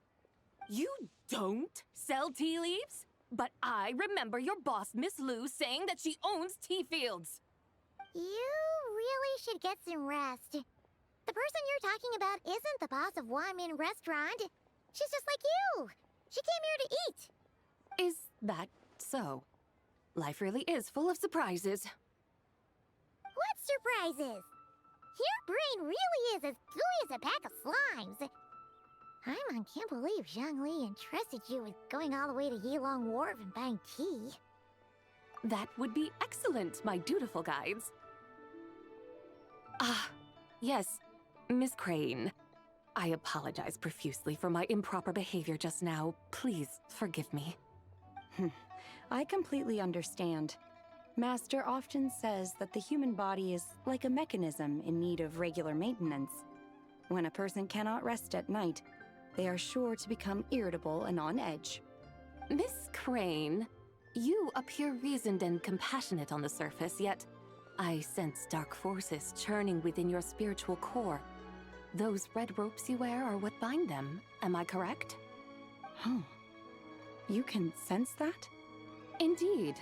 I also sense that with your strength, you might try undoing one or two of those bonds when training. Untie Shenhe's ropes? Wouldn't that be risky? Though the use of red ropes to bind the soul is a wondrous technique, practitioners must eventually learn to break free from external aids and look within themselves for restraint. Master has told me similar things, but I am not ready yet. Your self-cultivation has progressed far enough. Then I will seek further guidance from my master. If you still have doubts, you can find me at the Baiju Guest House. I'll be taking up residence there for a while. For now, my dutiful guides, let us be off.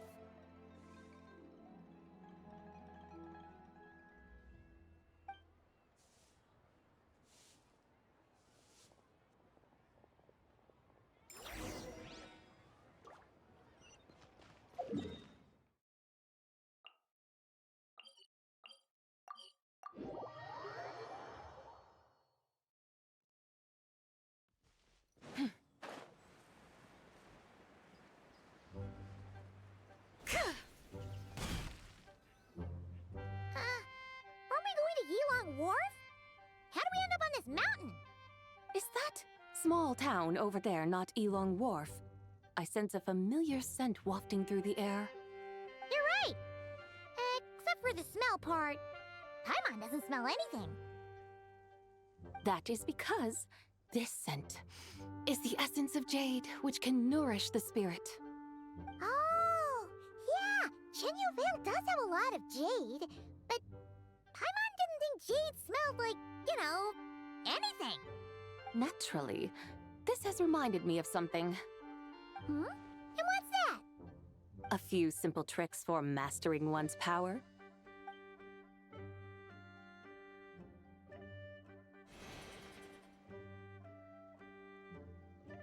What is that thing? I'm sure you've been to Ilong Wharf many times before, but I wonder if you've done so while cruising through the air. You've been such dutiful, dedicated guides, so allow me to offer this fresh experience as recompense. Please step in.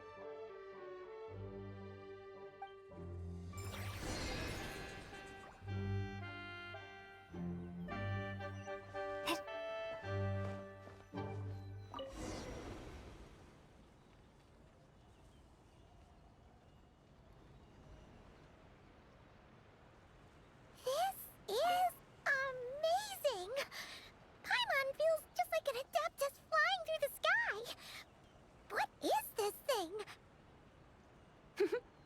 I created it from my memories of the chariot of the Lunar Palace.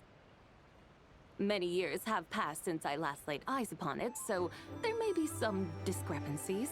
Nonetheless, it is functionally much the same. A lunar chariot? Wow! Paimon never imagined she'd get to ride in one!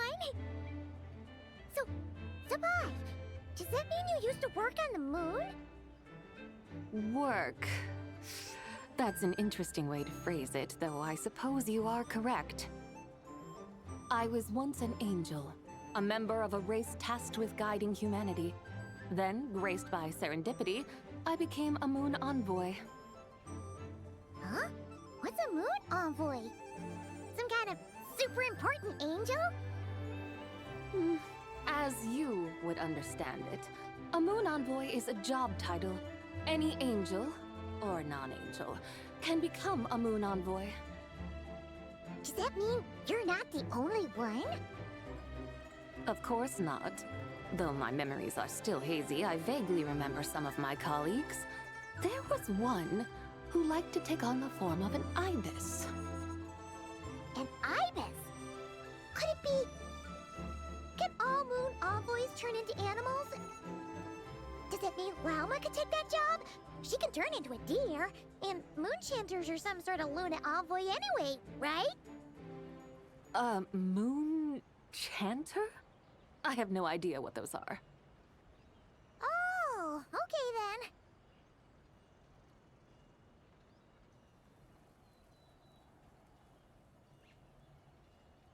Look! Paimon thinks she saw a tea vendor over there! Very well. Let's take a look.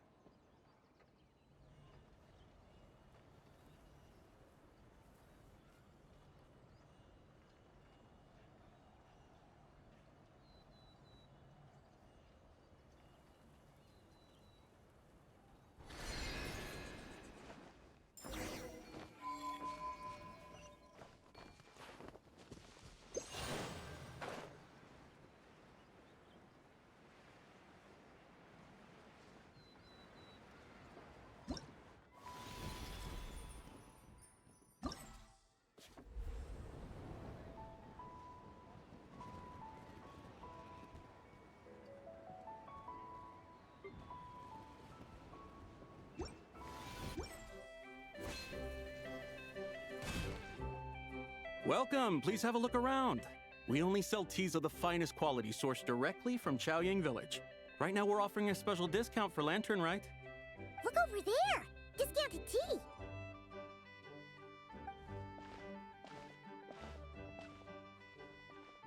Dear customers, are you looking to purchase some tea leaves? I can see from your bearing that you are no ordinary customers. My humble shop has some exquisite teas that should satisfy your more refined tastes. We're not here for quality.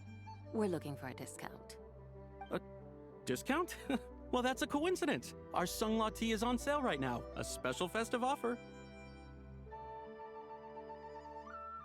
Something about the name of that tea sounds familiar to Paimon. Buy 3 boxes of Sunglaw tea during the festival to get 10% off. Buy 4, get 20% off. Buy 10, but... That's right! 10 boxes at half price. Have you been to our shop before by any chance? Oh, Paimon's definitely heard this spiel before. 3, 4, 10, 10, 20, 50. Zibai, what are you muttering about? When purchasing 3, 4, or 10 boxes, the corresponding discounts are 10, 20, and 50%. The intervals between the two sets of numbers are 1 and 6, and 10 and 30. Look! Her eyes turned blue! That's gotta be a first! If the differences between intervals remain equal, the interval after 6 should be 6 plus the difference between 6 and 1, which is 11. Similarly, after 30, the next interval should be 50. Therefore, extrapolating upward, the next two numbers in each set should be 21 and 100. You're making Paimon's head spin! Those numbers, what do they mean? They mean that if we buy 21 boxes of Sunglaw tea, we should get a 100% discount!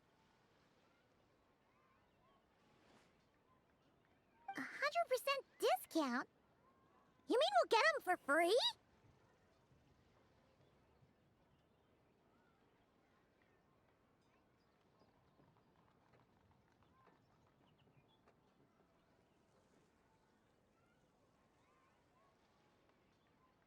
Oh, there was a pattern to the discounts. Is that right? The pattern we speak of is mathematics, little one. A pattern that is always right. That's amazing! You're a shopping genius, Zibai. Oh, wait. Something feels off here. I had no idea our shop's discounts were tied to the laws of nature. I've learned so much from you, dear customer. No need to thank me. Now, please give us our 21 boxes of free tea. Wait! What's the matter?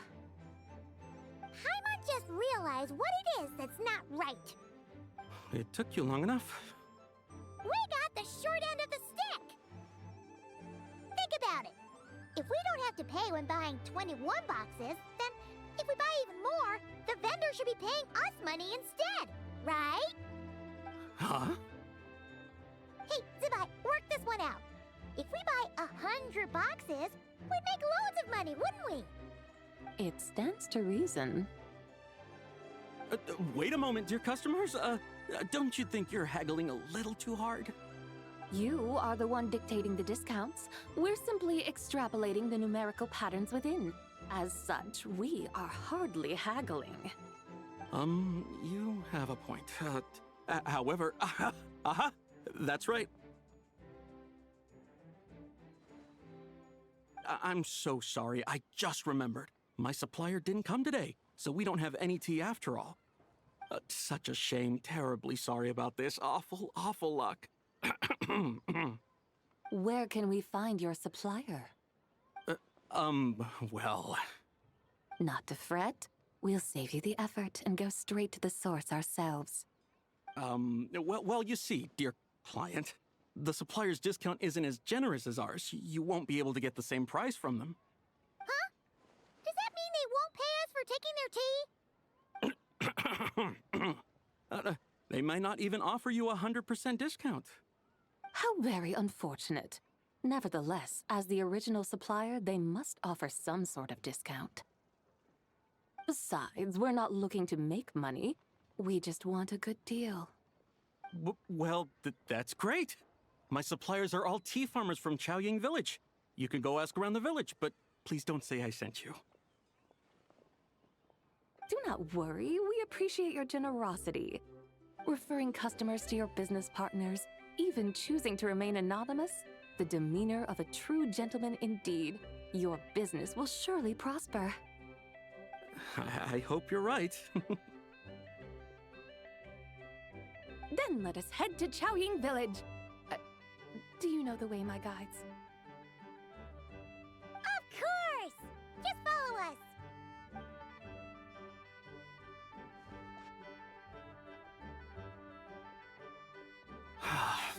What otherworldly beings were those? Thank the heavens I managed to send them on their way.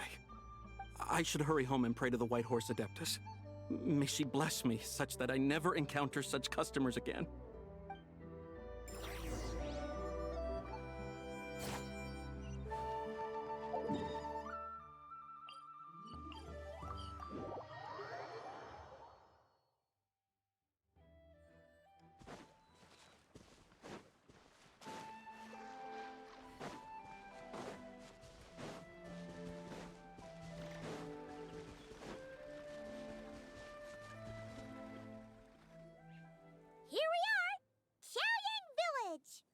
The mountains and waters are pristine. They embody the beauty of heaven and earth. It's a good-looking place, all right. But it's hard to enjoy the scenery when Paimon can't stop thinking about all that tea-buying Mora we're missing out on. Should fate dictate, Mora will find its way to you sooner or later. Well, Morak certainly finds us often enough. He even sought us out in person this Lanternlit. For now, let's look around and see if any tea farmers are selling their crop. We'll be able to see more clearly from up high. Let's take to the sky and enjoy the beautiful scenery while we're at it.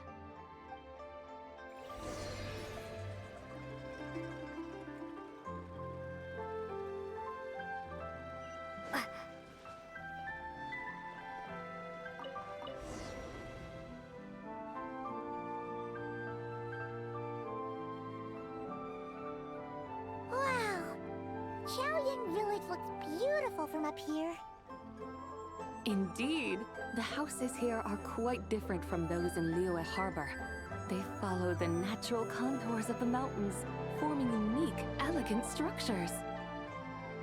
Yeah, it's super beautiful. The white walls and dark tiles frame the emerald waves of the terraced fields, while the curved eaves and tall gateways juxtapose each other with grace. It's almost too beautiful to be true. The crowing of roosters and barking of dogs, the calls of farmers working the fields, a vibrant pastoral chorus overflowing with earthly vitality. Yeah, it's incredibly beautiful, huh? Have you studied the linguistic arts by some chance? Huh? Your vocabulary for beauty seems rather constrained. Paimon knows how to say pretty as well. I see. Now then, let's take a look around and see if we can find any farmers selling tea.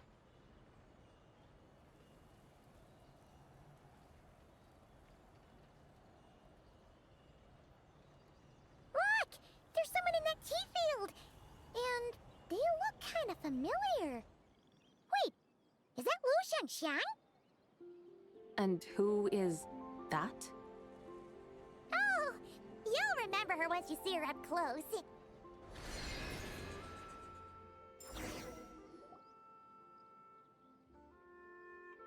Hey there, Lu Shangxiang! It really is you! Huh? Paimon, Traveler, and the White Horse Adeptus. Fancy seeing you here. The White Horse Adeptus has a name now. You can call her Zibai. And you are... Wait. I remember now, you're... Don't say anything about food poisoning or fish. You're the young lady who wanted to rise above the rest, are you not? Yes, that's me, but I'm in a bit of a state right now. At best, I can say I've fallen below them. Fallen below them? What happened? Like I said the last time we met, I'm being punished according to family rules.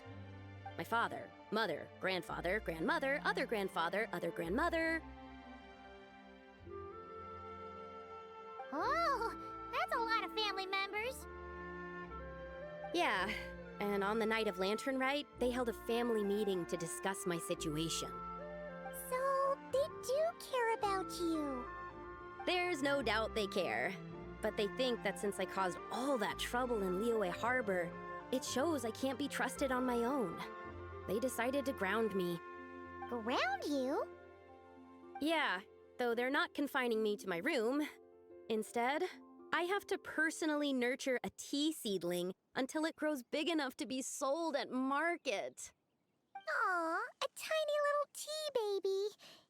Do they want you to experience what it's like to be a parent? It's supposed to cultivate my character and temperament.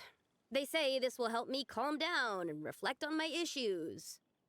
What happened in Liyue Harbor really wasn't your fault.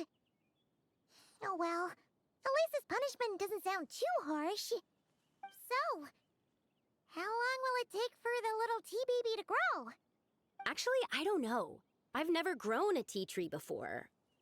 It usually takes 2 or 3 years. 2 or 3 years? Yes, the tea in this garden requires 2 or 3 years to mature. That long?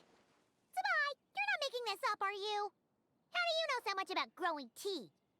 When the plants thrive and grow, that is the meaning of my name. I can tell at a glance when their season of ripening will come. Do I really have to waste 2 or 3 years here? Why is this happening to me? I'd only just found my direction in life.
Yes!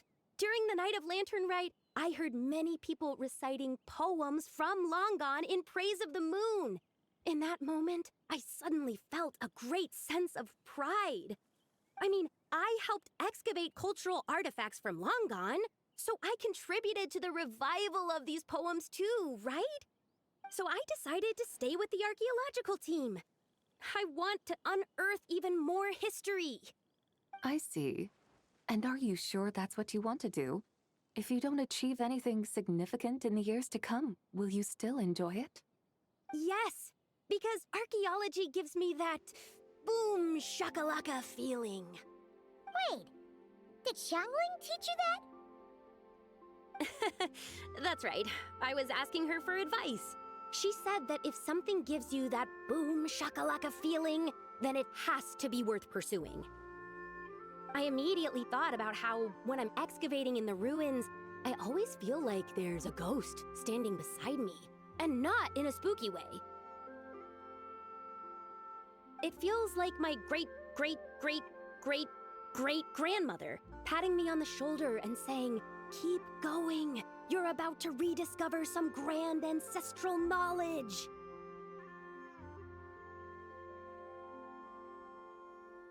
Right? It feels like I've made some kind of connection with my ancestors. Isn't that amazing? Since you've made up your mind, you should give it your all. And I'd love to, but I'm still grounded. Run away, summon up a little boom shakalaka, and leave the tea garden behind. Flee this village. That might be going a bit far. You don't want to lead others astray, Zibai.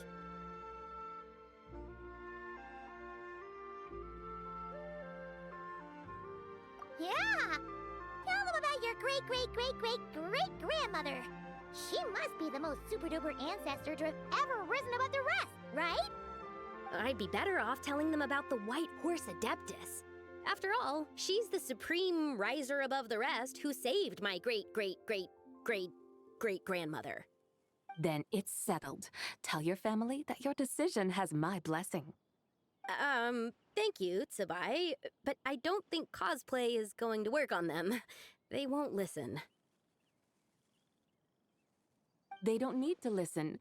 You need only follow the rules they've set out for you. What do you mean? As I'm sure you know, some ancient texts refer to the White Horse Adeptus as the Daughter of Time. My family history contains such records. But what of it? If the White Horse Adeptus were to manipulate time to make your tea seedling grow overnight, then you'd be free, correct? Is that how it works? If the White Horse Adeptus were to really get involved, my grandfather would let me leave right away. But who really believes that she'd show up and help? It's not as if you have any other options. Why not try calling out for help? It won't cost you any more. Guess I might as well. I've got no better ideas anyway. White Horse Adeptus, if you can hear me, please save me from my predicament.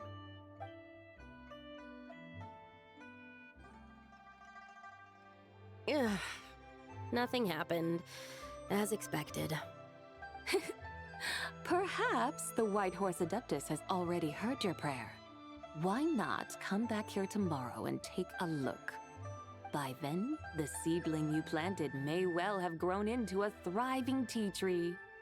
Thank you, Zibai, for trying to comfort me. I do feel better now, kinda. Can't you really do something like that?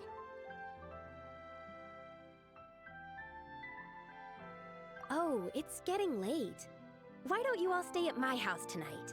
My family may be strict with me, but they're always welcoming to guests. That sounds great! Let's get some sleep and then come back here tomorrow to see if our tea baby has grown.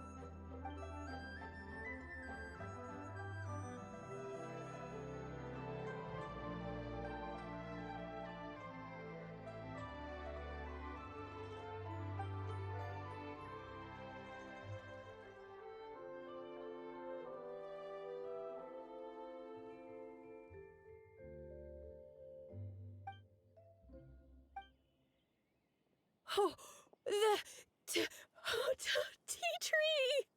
Whoa! Your tea baby is all grown up! Indeed, it has grown into a mature tea tree that can stand tall in the face of wind and rain. How is this possible? It must be the work of the White Horse Adeptus. Your prayer must have moved her! Are you sure? Perhaps she heard your prayer and chose to answer the call. She once saved my great-great-great-great-great-grandmother. This time, she saved me. That's incredible! Your family must be blessed by the White Horse Adeptus. I guess so. I need to tell everyone the news right away.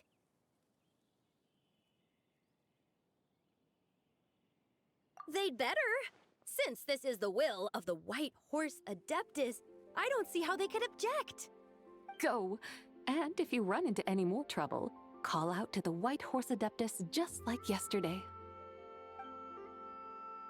Thank you so much. Paimon really thought you were going to use Adeptal energy to make the tea baby grow, Zibai. When an Adeptus exerts effort, consuming their energy, is that not using Adeptal energy?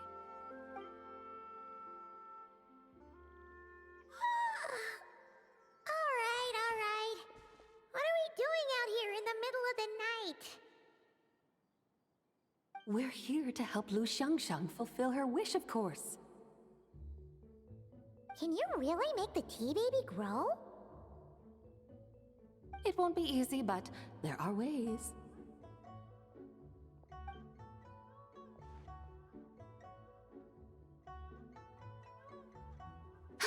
There, it's grown.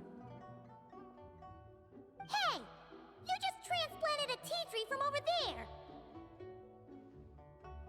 So, there's a mature tea tree here now, yes?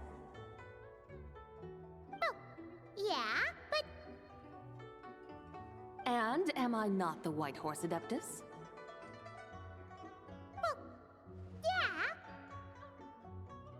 Is this tea tree then not a manifestation of the White Horse Adeptus's will? You're not wrong. Then again, there's something not quite right about this.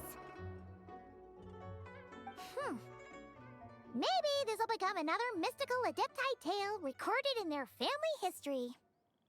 That would be marvelous. Paimon thinks so too. Hey, Traveler! Zibai seems to be doing much better now, don't you think?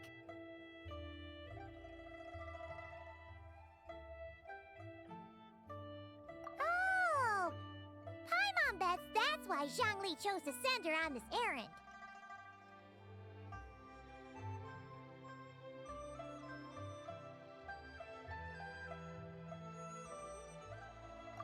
That's a great idea! We've already shown her Liyue Harbor, Yulong Wharf, and Xiaoying Village. How about we head to Qingce Village next? Qingce. That name sounds familiar. The scenery there is really pretty, too. It's the perfect sightseeing spot. How about we show you around? I must say, I have been mightily impressed by the mountains and waters of Liyue. Please lead the way, my dutiful guides. Alright, let's go!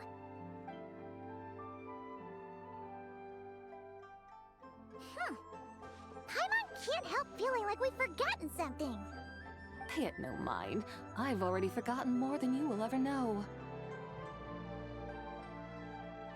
Alright.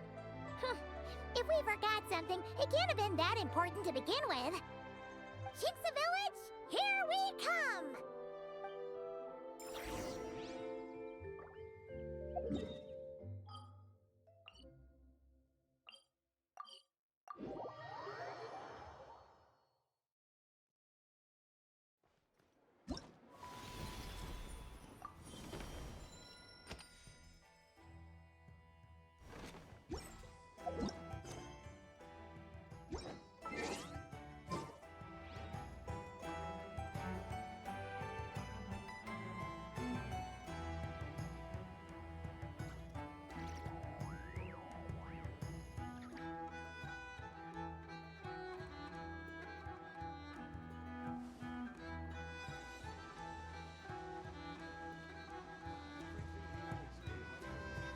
This land holds nothing but promise for adventurers from all walks of life.